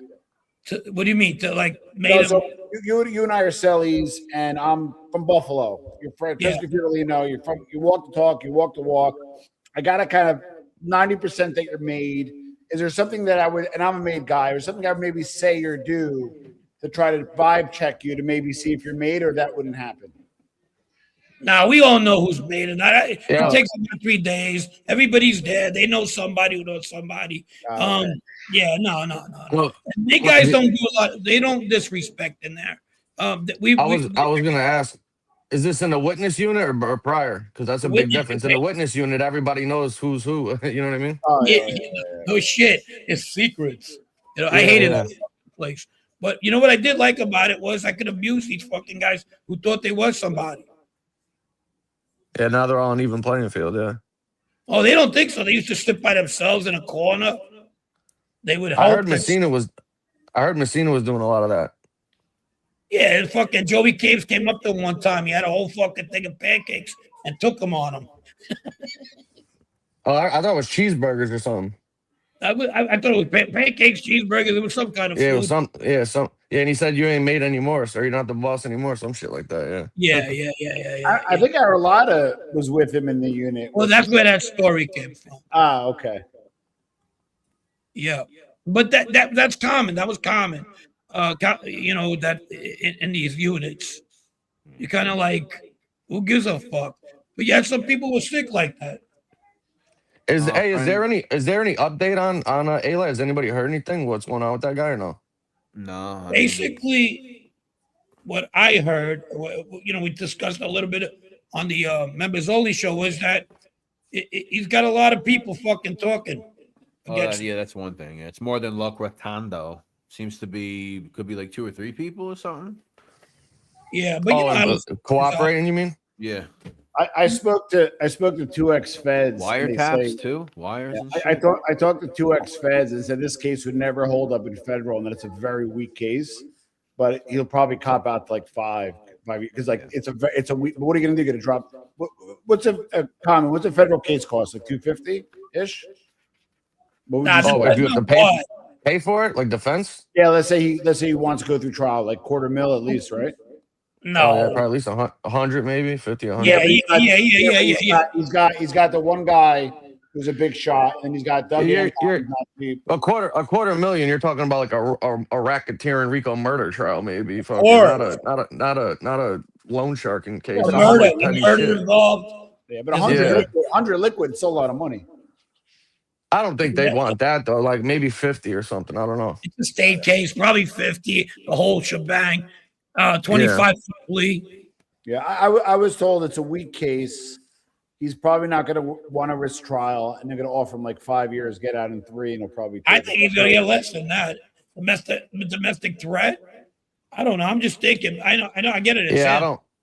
I don't know all the details. So I'm not comfortable Yeah, speaking me on it either. because I only know Yeah. I only know a little bit of the shit that's on here, and the guys fair. fighting the case or whatever. That's Yeah. I'm sure I shit agree. will come out. People will figure it out. But I mean, you do have to kind of be crazy to even. I'm surprised he got caught up in all that. I didn't think he Yeah. was doing shit like that. But Yeah. it was definitely a shocker. I think a lot of people were shocked, to be honest with you. But I mean, Yeah. at the same time, you got to almost be crazy because if you do get arrested, everybody's just gonna tell on you because they're like, oh, we're telling on a rat. You know what I mean? Like Yeah, that's how people are gonna Yeah. look at it. Like, oh, we're ratting on a rat. Fuck him. You know what I mean? So 100%. like you're putting yourself in a bad spot by even putting yourself in a position to even wind up like that. You're in my position. You can't even say keep this between me and you. You're like your last Yeah. time. Me, Right. hey, say what the Wait, Frank, Yeah. I heard that guy that he's a co-defendant was around people back in the day. Is that true? I don't even know who he is. Commented. So the Scott Locrantondo guy, yeah, A-Lake's known him for like 30, 40 years. But I think it was around people back then. Yeah, out of Jersey. Yeah. Yeah, in Jersey, yeah. I think he did some huge like multi-million-dollar fraud or something. Yeah. Yeah, he's before. got some insurance fraud, some check fraud charges, and then he was a part of some insurance scheme as well. Yeah. Yeah, so like not a good $20, $30 guy, million. I mean, whatever. I don't know. Well, that's without Say he knows knowing the better, case. but I mean, Lewis, Casman said the same thing, that they've been friends for like 30 years or something. I don't know. yeah, they don't. I've heard they talk about him on other shows prior to the whole arrest, indictment, whatever you want to call it. That just happened. I've heard him speak about him before. So Common, let me ask you. In Jersey, you got a new governor in January, and like a new AG, etc. Do you think they picked up this case right away and fast tracked it, or this was from the previous administration? Like this type of Oh case? no, I'm sure because he's a councilman and shit like that. People were probably fucking sending him all kinds of stuff. They're probably jumped right on it. Yeah. I mean, think about it. The guy's he's not just a regular, guy who flipped in some stupid fucking case or something. I mean, he is a high profile, He's like, yeah, that's a guy. high profile case for them. Yeah. I mean, that's huge. Yeah, I it's good mean, publicity. Yeah, it's good. whether you like A-Light or don't, or you believe him or you don't believe him, at the end of the day, the guy is who he says he is, at least, so you can't really take nothing away from him like that. So, and he was a councilman. I mean, think about it. Fucking, it's Yeah. that's a front page story right there. Yeah, just that alone. It's gonna get media attention. Yeah. Why were you guys talking about the Brazil thing? I was just curious. We were looking at an old interview from 2015 and just kind of going through it. Oh, okay. Gotcha. That Tom did. So I can't find it. It's killing me. When he jumped in the river. Put a goal in your house. When he jumped in the river, he called me up the next day and he wanted to beat the media. So I did a phone interview with him the next day, and I can't find it. It's somewhere. And then because I know that because the next day, Casperosa reached out to me and wanted to refute like a whole bunch of stuff, and I wound up interviewing Casperosa. This is back in like 16, and I can't find it anywhere. Literally the day after he jumped in the water, he called me, and I have the audio interview, and I can't freaking find it. That I want to play because he gave his side of the story. And I think he got set up by who was he having the drama with again at that? I think it was some Albanian guys he shot like years prior or something, right? Yeah, he went to like like a local strip club. I don't know, Frank. I think more towards. I know where it's. Yes, I think that's Cityscape's place. Yeah, and he was there, and it was Albanian guys. That sounds right. Yeah, like, oh, you're Albanian. Let's buy a bottle of champagne, and then they called in a whole bunch of other guys. And Gene said they were shooting at him in the river. I don't remember that part. I remember the part he was getting lumped up pretty good, and he jumped in the water. And Gene said it was an ex-friend of mine. And I found that to be inaccurate. I found out it was Allie, actually. I think Allie took credit for it. Oh yeah, he did. Yeah, he said he smacked him. I remember that. I smacked him, B. Yeah, I don't remember or recall anything about anybody shooting anything at him. I know. I talked to him the day after. Remember, they got 5 guys. I don't care who you are. And then he jumped in like the sludge. I was gonna say if it's the place I think it is, which is kind of like near the Long Island City, below the bridge over there. It's pretty disgusting. Yeah, yeah, it is. He went into the creek. Yeah, basically equivalent. Yeah, and it's crazy because I remember the Casperosa interview was like right after. I could find the Casperosa interview. I can't find the Allie. I'm like, it's killing me. That I want to do a reaction to, and I can't find it there. I actually feel kind of bad for everything that happened with him. You know, he got fucked over pretty good too. I definitely got fucked over pretty good. Yeah. Well, he got hooked. You know, unfortunately, he's like a lot of us that are just hearing stuff from the outside looking in and whatever made the media or the narratives that were out there. And he's with Junior, so obviously he's gonna get whatever side of the story he's gonna tell him. And I think it took him a long time to finally realize that he might not have been so truthful with him the whole time. Well, I spent like during that interview as I did with him back 15, probably like 17. I spent a good amount of time with him off and on, and there were situations where, like, he could have fought. There were situations where people wanted to fight him. I think I told you when he ran into the maid guys at the diner. It was funny. It was one night I was out in Metropolitan in Freehold. It's a restaurant club, and I came home, and on the TV I saw a shooting at the place. I was like, "Oh my God, John, are you okay?" It was somebody else not related. So I've seen him in multiple situations, and he was not violent. He did seem changed. You could tell he's like, dude, I can like wreck this guy. It's not me anymore. So me personally, with my own 2 eyes and ears, I have not seen anything sideways. Always did business correctly, was straight and narrow. I don't know. At least that has been my experience. But it's like we've been saying on this show, at least. I mean, 10 years of talking about how you baseball batted people. I mean, I think there's a part of you that's never going to leave that. I mean, especially when you keep talking about it and you're getting paid to go on Netflix to talk about it. And you say, if you don't listen, we're going to come at you another way. We'll come at you a different way if we have to. All these things that he says with the baseball bats and the beatings and the shootings. But he would really do it, though. But he would really do it, though. No, I'm talking about like a psychological mindset of just never like. So it's just always. He was definitely that guy. You're always talking about it. I don't think it helps that. I don't think it leaves you as easy if you're always talking about it and you're in the genre and they're paying you to talk about it and to be the tough guy, portray the tough guy. Yeah, but I was the first guy we see in the documentary about Philadelphia. Whatever the fuck it may be. I mean, I mean, listen. After you get a second chance at life in the situation of the stuff that the guy came from, the last thing he probably wants to do is fuck it up and wind up on the papers like he did for beating some asshole up that said something stupid to him. You know Well, what I mean? I was told a lot of this content could come back and bite him in the ass.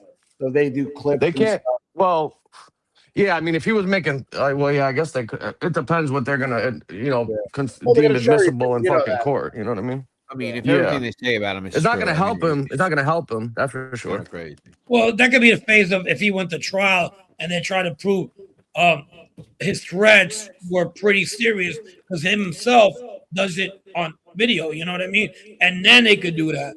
But I don't think they could bring his priors. I'm not sure. You know No, what's no, funny? they can't. Yeah, I don't want to say Okay. funny, but you know what's interesting? If he's not John A-Light and he's not a councilman, this is like slightly above a misdemeanor. Like it's not. You know how many domestic terrorist threats there are a day? Go to the hood. It happens at least That's fucking it. It's 100 fucking times. bullshit. I mean, that's stupid. Yeah, they'll I'll whip probably. your ass, bitch. But apparently they have the camera footage. I think there might have been a wire on them as well. That's Uh-huh. crazy. I've said this 100 I mean, times. some of the stuff they wrote with the interest, with the extortion, with trying to steal the properties by means of extortion or whatever it may be. Sign the property over to me. You can't afford a deed lawyer. I'm gonna extort you out of money. I don't know what I'm extorting you to pay for a lawyer to extort you of your real estate. It's just really fucking weird, dude. If it's true. Yeah. 50% interest on loans. Thank you for everybody for still sticking in here. We got how many people? We got 170 something. Oh wow. 178. Yeah. See what you do, Tom, when you come into a fucking show. Thank you, Common. Thank you, Tom. Thank you, Common. Comment, are you still doing content? Is he on? You there, Common. Common? Common. Hey guys, give me a second. I got to get my earbuds dying. Give me 1 second. Sorry. Sure. Because I saw he was doing content for a little bit, and I don't have time to watch a lot of stuff, but I was watching stuff for a little bit. He always brings in very good, knowledgeable stuff, very legit stuff. Fucking burning up. Not a lot of people can go to bat against him too when he debates certain things, and he only talks about. He's good. He's good. Yeah, he's very good. We gotta head out soon, man. Shit. What do you think? I don't think that thing's gonna happen tonight, buddy. But All right, we'll talk. He wanted to kill your sister's ass. Why? yeah, You it's fuck- just, it is what it is. Got to be done tomorrow though, somehow. So Yeah. we'll talk about Yeah, it. we'll talk about it. Anyway. How can we make Tom uncomfortable right now? What can I play to Very make Tom easy. uncomfortable? Here at Wise Guy Workout, you Did you guys hear need me? extra motivation. We got you.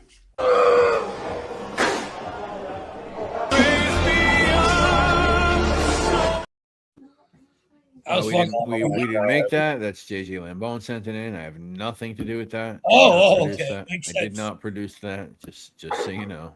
But yeah. Oh man. Anyway. That's awesome. Anyway. So anything? Oh, I think the question was: I'm you still gonna make content, Common?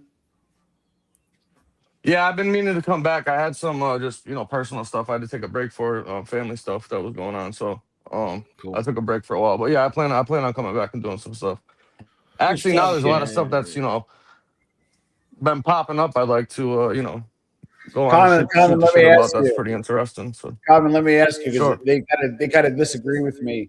I think to some smaller extent, the genre is rebounding a little bit. Do you agree or do you disagree?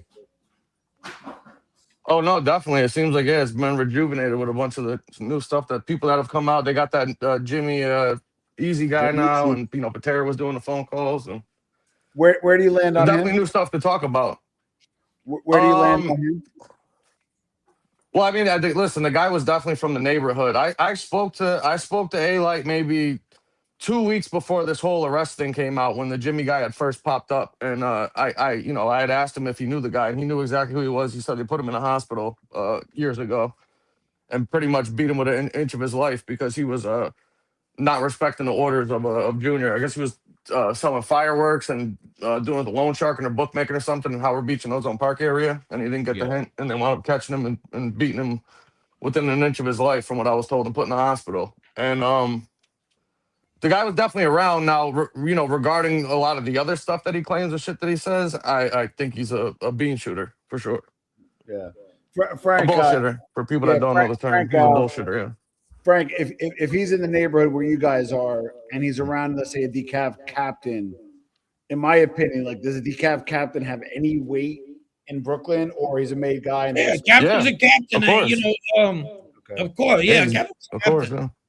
That's why. That's the part that I want to know. Does anybody know what year, Frankie? Do you know what year that happened to him, or do you know, Tom? Anybody what year that beating happened? I think James, because that makes a big difference. James, I don't. I have no. It had to be in the early 90s. It's got to be early 90s. Yeah. Because So that's what I was thinking too. And Allie took credit for one of the beatings too, where he said he beat him up twice. I don't know. So. And he said he flipped right after that. So if he flipped in 92, 93, what was he doing on the street till 97? He flipped that early on. He flipped. Well, no. Sirocco flipped in 2004. Yeah, it was way later than that. Oh, so he didn't flip after the beating. Well, I'll give you an example of him bullshitting. Okay, there was one thing that I heard him say. He had made a comment that he had gotten locked up with Lenny DiMaria, Nicky Carrazza on like a hijack and extortion case, and he was talking about how everybody made bail except for him. Well, the reason why he said, they said I was a danger to the community. No, they didn't. He was on federal parole at the time for a drug conviction, and when he caught a new case, that's why he didn't get bail. So it's like little things that he says like that you hear, and it's like, well, why are you lying about it? You just didn't say I got remanded and I didn't get bail because I was on federal parole at the time and I violated it. You know what I mean? Common. I checked out of this guy before he even did the Vlad video. We were talking about this guy like 3 months ago, and I checked out of everything he was doing because he kept saying he had all these bodies, but my stuff is sealed. So has he mentioned that he's killed anybody, or has he given any names? Do you know at all?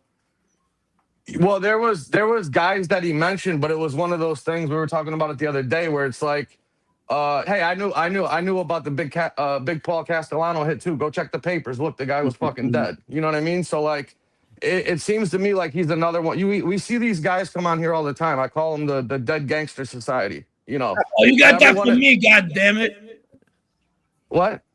You got the Dead Gangster Society for me. Well, I don't know. We've been saying it for forever, but regardless, yeah. So you gotta be dead, and then they fucking go. Yeah, exactly. Yeah, but you know when these bullshitters come out, like Danny Trios of the world and shit like that. When they come out here, they want to talk about guys that are either doing life and they know they're never going to talk, or the guy's been dead for 20 years and who's going to refute it? I mean that in a comical way. His Uncle Gooch. Remember Danny Trio had his Uncle Gooch? Oh yeah, Jimmy Gooch. Yeah, Jimmy Gooch. Yeah. Gargiulo's restaurant in Coney Island. Jimmy Gooch is dead. Jimmy Gooch is dead.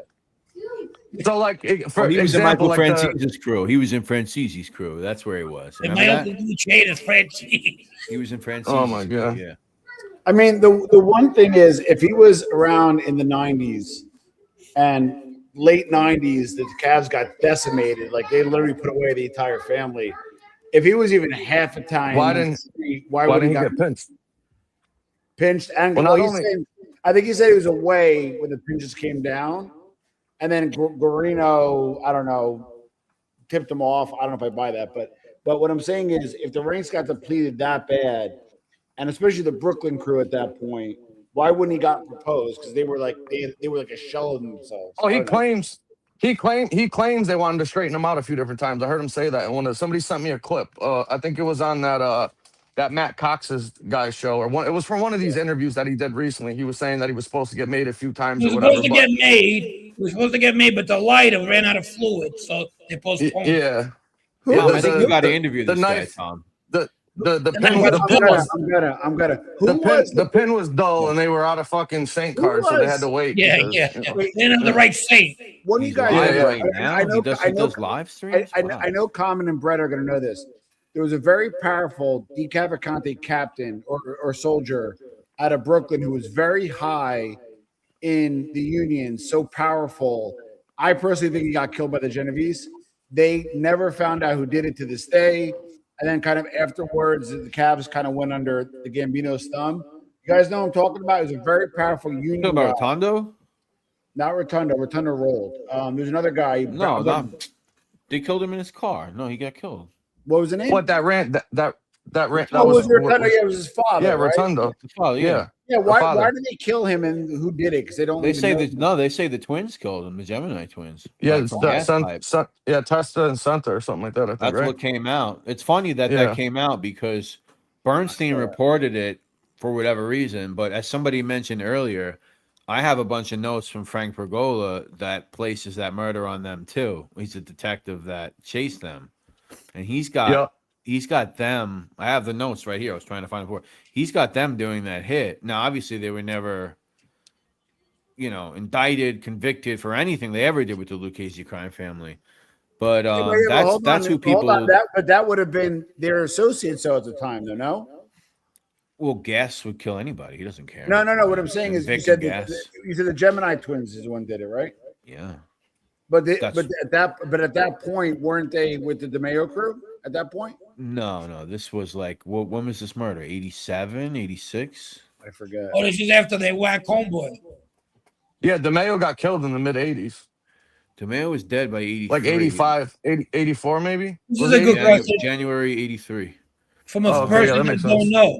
Were they still doing their thing after DeMeo gets killed, and how long? Oh my God, till they got sent away. Yeah, a couple of years. I don't know. Fuck, I know. You're the expert. All right, so let's see the year the Rotundo murder happened.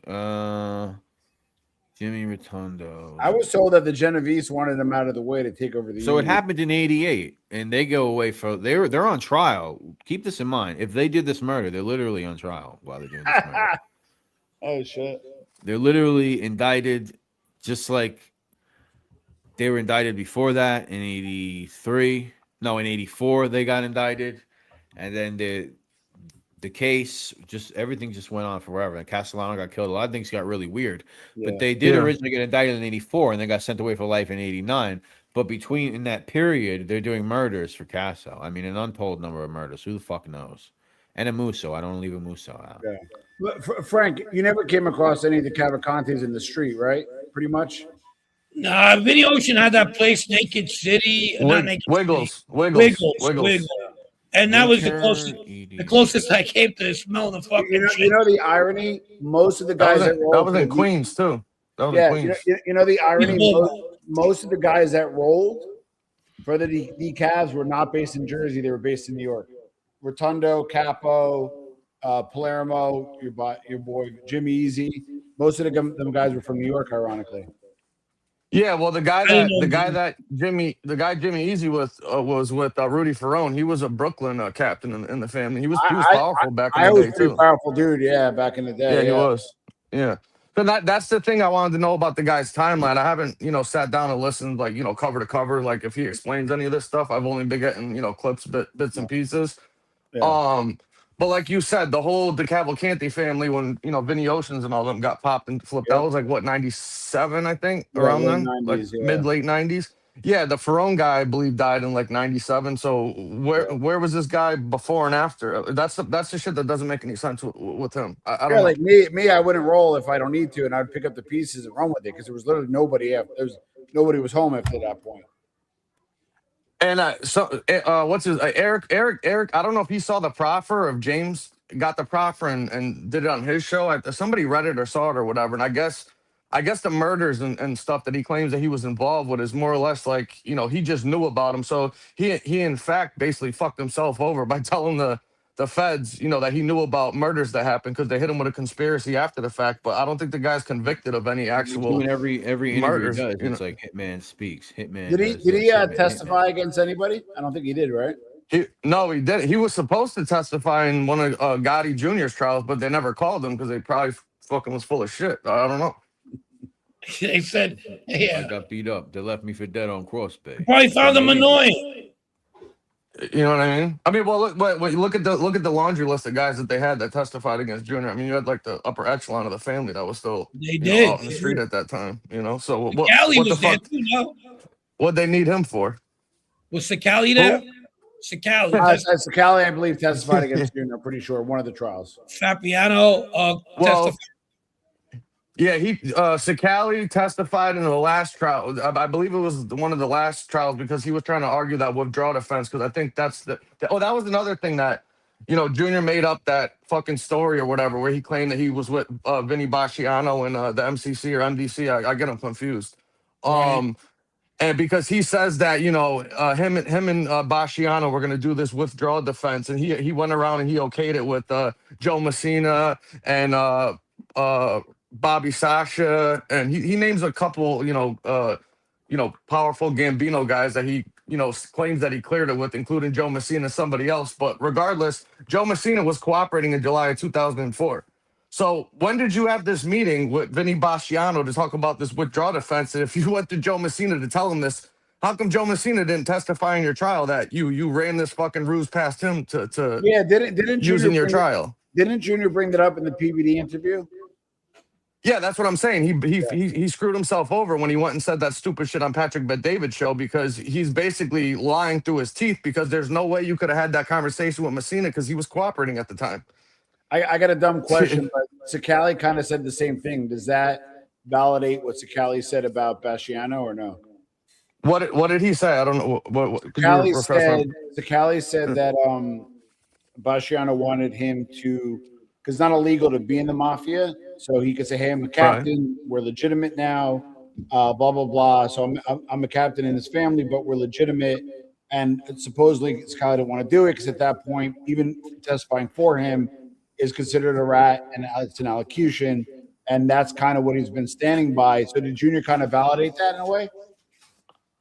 No. Well, what did Sakali say Basciano wanted him to testify? Wanted him to testify that he was a mafia captain, that they didn't do, they no longer do anything illegal. And I think at that point with that Pizzola murder, that's the only one that he was in, like I think he was on the hook for. And the other one I think was a weak case.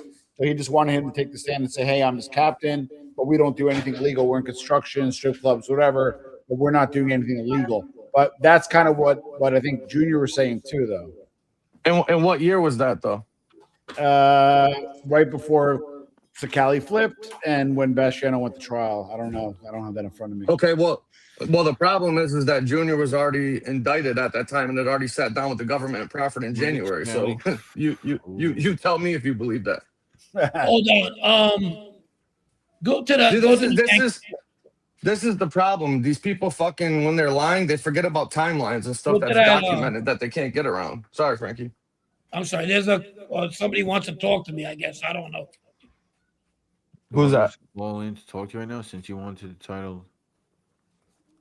I mean, yeah, absolutely. She can. No, yeah. No, I wouldn't. I would say no. No, if she wants to come on, we could schedule a chat with her. You also want to validate it too. I can't even validate it, but if she ever wants to come on, we would love to. I never said anything about a dad or nothing bad. Matter of fact, I always said he never talked about the mob at all. So yeah, she could talk to me anytime she wants. Who are you talking about? I'm confused.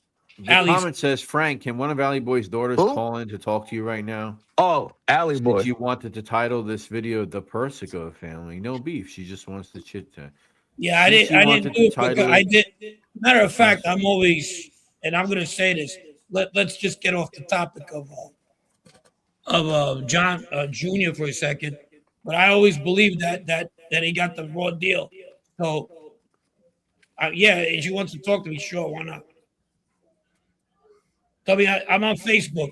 Reach out, message me, or what do you call that? Hit me up. WhatsApp. We're not gonna do it. We're not gonna do it here. Yeah, no. Go ahead, guys.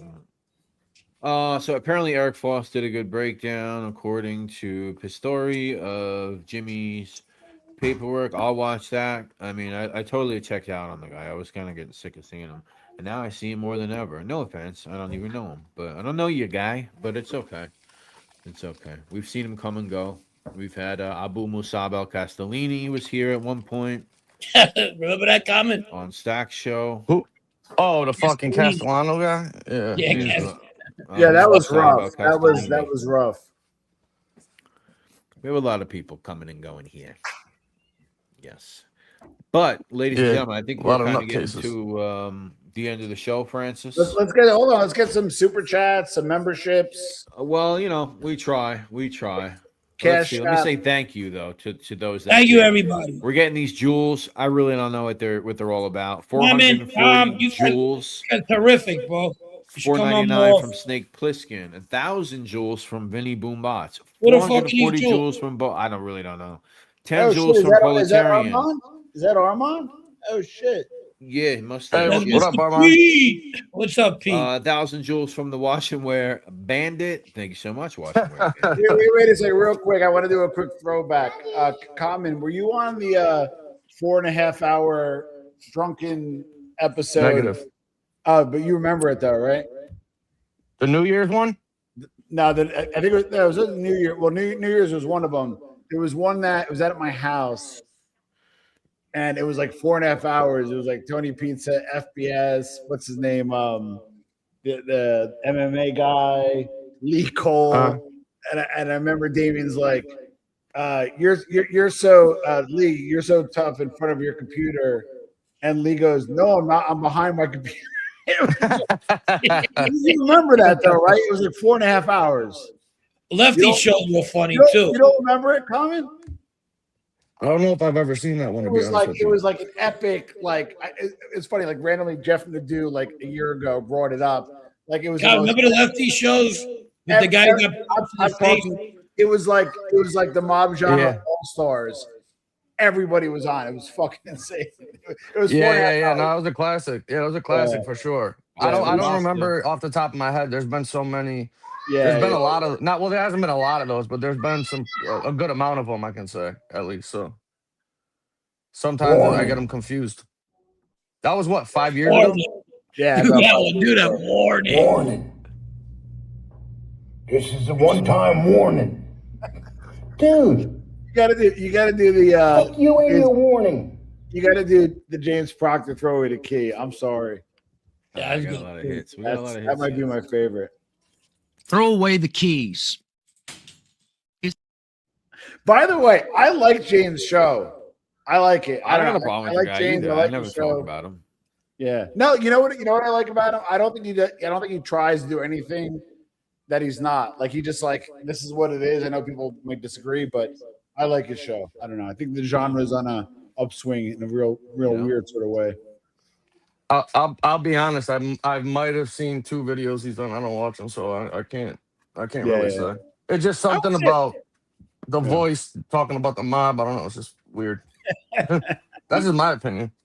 Yeah, that's just my opinion. Yeah, it's like you ever find this? You ever find it interesting that anytime somebody with like an English accent does one of these like documentaries or even like Animal Planet with the English, it just makes it so much more interesting.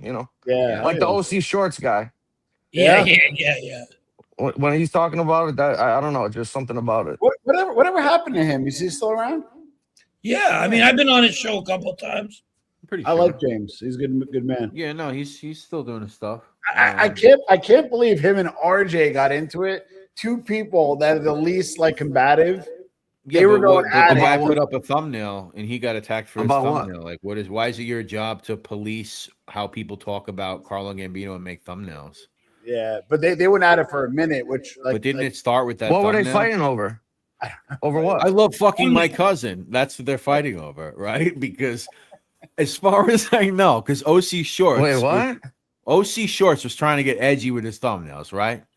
And he was talking about, I don't know, who the fuck, old country cousin fucking, I don't know. Yeah. So he put a picture of Gambino on the thumbnail. Yeah, was he married to his cousin? And there was a bubble on it, like if he's talking or maybe quotes, and it says, I love fucking my cousin with like, with like, it didn't say fucking, it's an asterisk or whatever it was. Yeah, and people got mad that he did that and started like policing Carlo Gambino's legacy or like, to me, like that. He did marry his first cousin.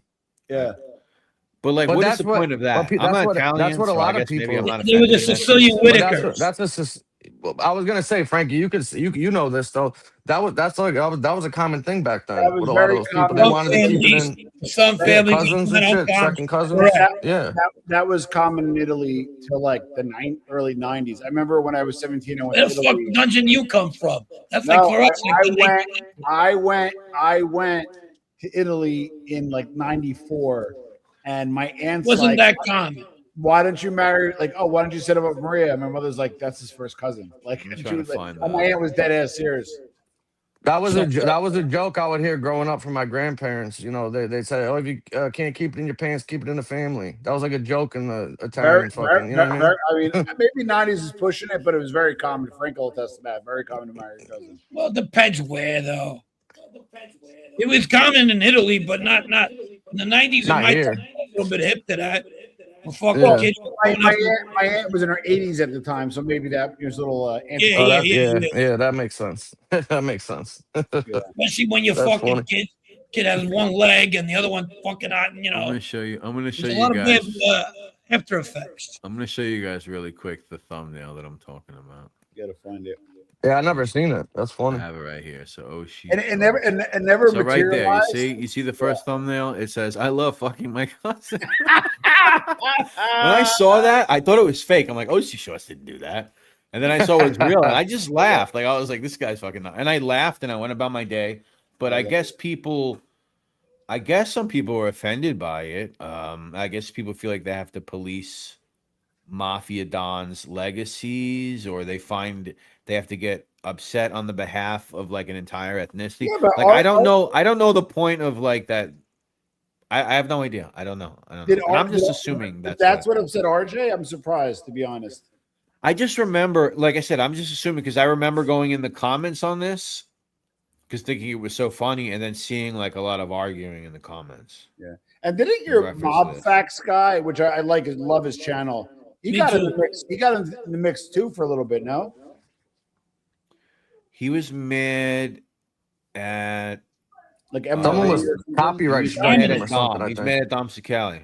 Yeah, he's with Dom. They go back and forth. So most people say, "Bro, that thumbnail is crazy." Some people I'm seeing are mad about it.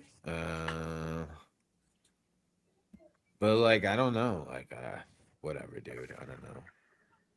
Oh, RJ was mad too. Was he mad about this? Am I right about that? Yeah. Michael, I don't know the guy, by the way. I never talked to him. Disclosure, I like RJ. He's been to my house. I served him pasta. I don't know. I just thought it was because of. I just thought it was. Hey, listen, it is. What would that English fucker have to know about anything Brooklyn? What's that? RJ, the thinker. Oh, I thought you were trying James Proctor. By the way, I was trying to get. He's always pondering something. That guy. Yeah. By the way, I was trying to get James OC Shorts to come to the U.S. for an in-person interview, and I was going to pay for the ticket. We were like this close, and it kind of fell off. But You don't want to get me from Seattle? You pay this fucking guy's ticket? We should get him to come stateside. He's gonna give you a fucking. What's he gonna give you? A hand job? No, that would be cool. I'll take him. We'll take him. I'll drop him off in fucking New York, and I'll leave him there for an hour. I said, "This is what you like to talk about, huh? Here you go. I'll leave." I was going to have him come over with RJ. No, I like James. I like OC. I like OC Shorts. He's cool. I guess they're keeping things a little interesting over there. On the Cali show, there's been a lot of drama surrounding him and shit that's been going on. So I guess that's keeping things alive. That's the head drama channel. And it's the thing that and Frankie's not in this group at all, because he doesn't do shit like this. But I find it, these people want to claim that they have integrity and all this stuff, but they'll come on and they'll let people fucking lie for each other and embellish shit. And the minute that they have a falling out, they're airing out everybody's fucking dirty laundry the next day, and it's like, yeah, it's real childish. You know what I mean? It just it's so trashy, and you discrediting yourself by platforming people knowing that they're lying and co-signing their shit because they're kissing the ring that day. As soon as they get mad, you're talking shit about them for the next month. Yeah. And let's just be back to the thumbnail of the show. I wasn't talking anything bad. I was talking good about the Persicos and nothing incriminating, which I always do. So let's just get that where it is. Yeah. What's the thumbnail, Frankie? The Persico family. No, it says the Persico family, and then on the title of the video it just says Persico family and locked up with Allie Boy. I mean, it's not really offensive. It's just. I kind of think he's in there. I've said this 100 times. Circumstantial evidence, because shit, I was his fucking roommate for about a year and a half. He never talked shit, and then you know what? A lot of it had to do with fucking the Ross. He was talking What- so much shit to everybody. Fucking, he likes that mob shit, and a lot of it came Yeah. back. He got sent away for what, the Cotola murder? Yeah, yeah, no? yeah. Right. Okay. With that Yeah. fucking like the Jackie fucking all Jackie in this. DeRoss. Yeah. Everybody that was in there, fucking guys that he was talking to in there. I never talked to me about shit like that. And even if he did, I would walk away. I never heard. But then you had this guy John Floridian coming out of nowhere, and they all fucking went up on him. Even Mike Kygan, he puts him in a fucking murder. You know what I mean? But I was with that for a year and a half. I think I was closer than half of these guys. He didn't even talk to John Floridian one time. I swear to God, didn't even. Hey, what's up? Because that's who he was. But yeah, they were over there saying this one said that. That was a bunch of bullshit. Yeah, what's his name? You were mentioning before because I still talking about Modfax. Modfax was going at Jimmy Easy. Fuck's Thank his you. name? Thank you. Says Dominic good work, Sicali. brother. He's here. Let's go, Jimmy. No, he's not, is he? Yes, Good he work, is. brother. There you go. So he'll come on one day, Jimmy. If you would like to come on, Jimmy, that would be nice. Or you can go on. I New want to ask Theory. him a couple questions. We're gonna have comment. We're gonna have comment here too. You guys want to set it? I can't do it now. We gotta go. We gotta go. That's what we. This is when Okay, I'm way let's too do it long. next week. This We is can when do it I'm way next too week. long. Let's do it on a Thursday show. Just call me, Frankie. I'll stop by. Just Absolutely. Send me a message. Tom, you down? It's been Tom, are you it's been a down? while. Me, Thursday? Yeah, Thursday in the evening works. Jimmy Jimmy Easy, and he didn't get that nickname because he gave it up easy in high school. All right, I might as well disclose it. I'm actually interviewing Jimmy next week, but I'll come on for the Thursday. Oh, you are? Okay, good. Of course you are. I said before you should, so I guess you are. Well, it's funny because I was going to reach out to you, Brett, to see if you wanted to co-host, but I guess maybe just do it on here. I don't know. It's your call. I will. I mean, but whatever you want. Yeah. And free Allie boy. I will for sure. We're good. What happened to Teddy? What happened to Teddy Persico? He got locked up again. Is that true? Yeah, some violations. Jesus, that's crazy. That guy must have spent his whole adult life in prison. That fucking guy. A lot. Tom doesn't interview. He unpacks. There you go. I can't get over with Persico. I can't get over that he had that Kenji Gallo guy get close to him. That was one. Oh that's Where'd that guy come from? California. California, right? Yeah. Yeah. He was in the porn. He was in like the porn industry or something like that. Really? Yeah. He was DB's nephew. No, I'm kidding. DB's son called me. What did DB's son call me online the other day? His full name was No Lung Ho. He said, "Get a life, you fucking scumbag." That was fun. There was actually. His full name is No Hung Low. Thank you, Rich. There's actually Thanks a lot. Columbos on the West Coast. I'm wondering if they're the ones who said Kenji was okay, but he let him like in his call, which I was very surprised about that. He was with the Carumbos. Yeah, it's definitely an odd character that got caught up in some shit for sure. Yeah. Carumbo Famery. Listen, I know hindsight's 20/20, but there's some guys that you look at, and if you trusted them, that's on you, man. I don't know. That's one of those guys. There's a lot of guys like that. Yeah. What do you measure in eye shapes, Tom? What is it supposed to mean? Well, listen, I know you want to get going. Thanks for having me on. I'll let you guys wrap up the show. And, Appreciate you coming on. Thank you. All right. Yep, sounds good. Good talking to you guys. Have a good night, everybody. Nice chatting with you, brother. Thank you. Yep, you too. Take care, man. Ciao. All right. Guys, thank you very much for having me. You, this Tom. was a fun one. Appreciate you. See you guys next time. Talk to you soon, man. Ciao. Peace. Okay, ladies and gentlemen, so that's it. Thomas Good show. LaVecchia Good show. and Common Sense and the Crumb Bomb of the Week, Dan Herman. And okay. I wasn't happy about that, but okay. I preferred if he'd never be on the list, but hopefully next week the thumbnail was be gone. The thumbnail was a little misleading. I was just basically talking my experience with the man in jail. And I hope nobody took that the wrong way. I'm definitely not trying to put nails on his coffin. I don't think it wasn't a bad thing anyway, like the guy said. So okay, cool. Etam Puse, Mr. Jim Norton. Jim Norton. What is that character that Jim Norton does that's in your avatar? I totally forgot. Anyway, listen, guys, thank you for all the jewels tonight. I really appreciate them. Me and Frank are iced out with jewels at the moment. What's the jewels for? What do I they don't do? know. I think they're worth like 0.1 cents. I like it. So we're wearing a lot of jewels right All right, now. so you're pro gay. A lot of That bling is bling. right. That is right. We are. And We're blinging it up. awesome show. Thank you, Eaton. Say Lisa Pizziola, Francisco Lisa. Horner, Matt 6697. Francisco came behind the thing twice. He was in the studio. Was he really? What did he say? And then he left after like 30 seconds. I don't know. I was gonna let you. Oh, on, he grabbed Francisco. the link. Yeah, he came in twice, and then he's looking, and then he fucking vanishes just like that. Damn. But it's too late now, Francisco. You got to try again next time. If you want to come on, all you got to do is you write in the chat. I would like to come on, guys. I thought And it then was I'll drop the Chicky link. because And then I'll drop the Chicky link. showed up. I thought it was Chicky. There was a Chicky comment. No, it was no, I was literally looking at him, but I like to bring people in, Look, to give Chicky a break on this, well, he could have.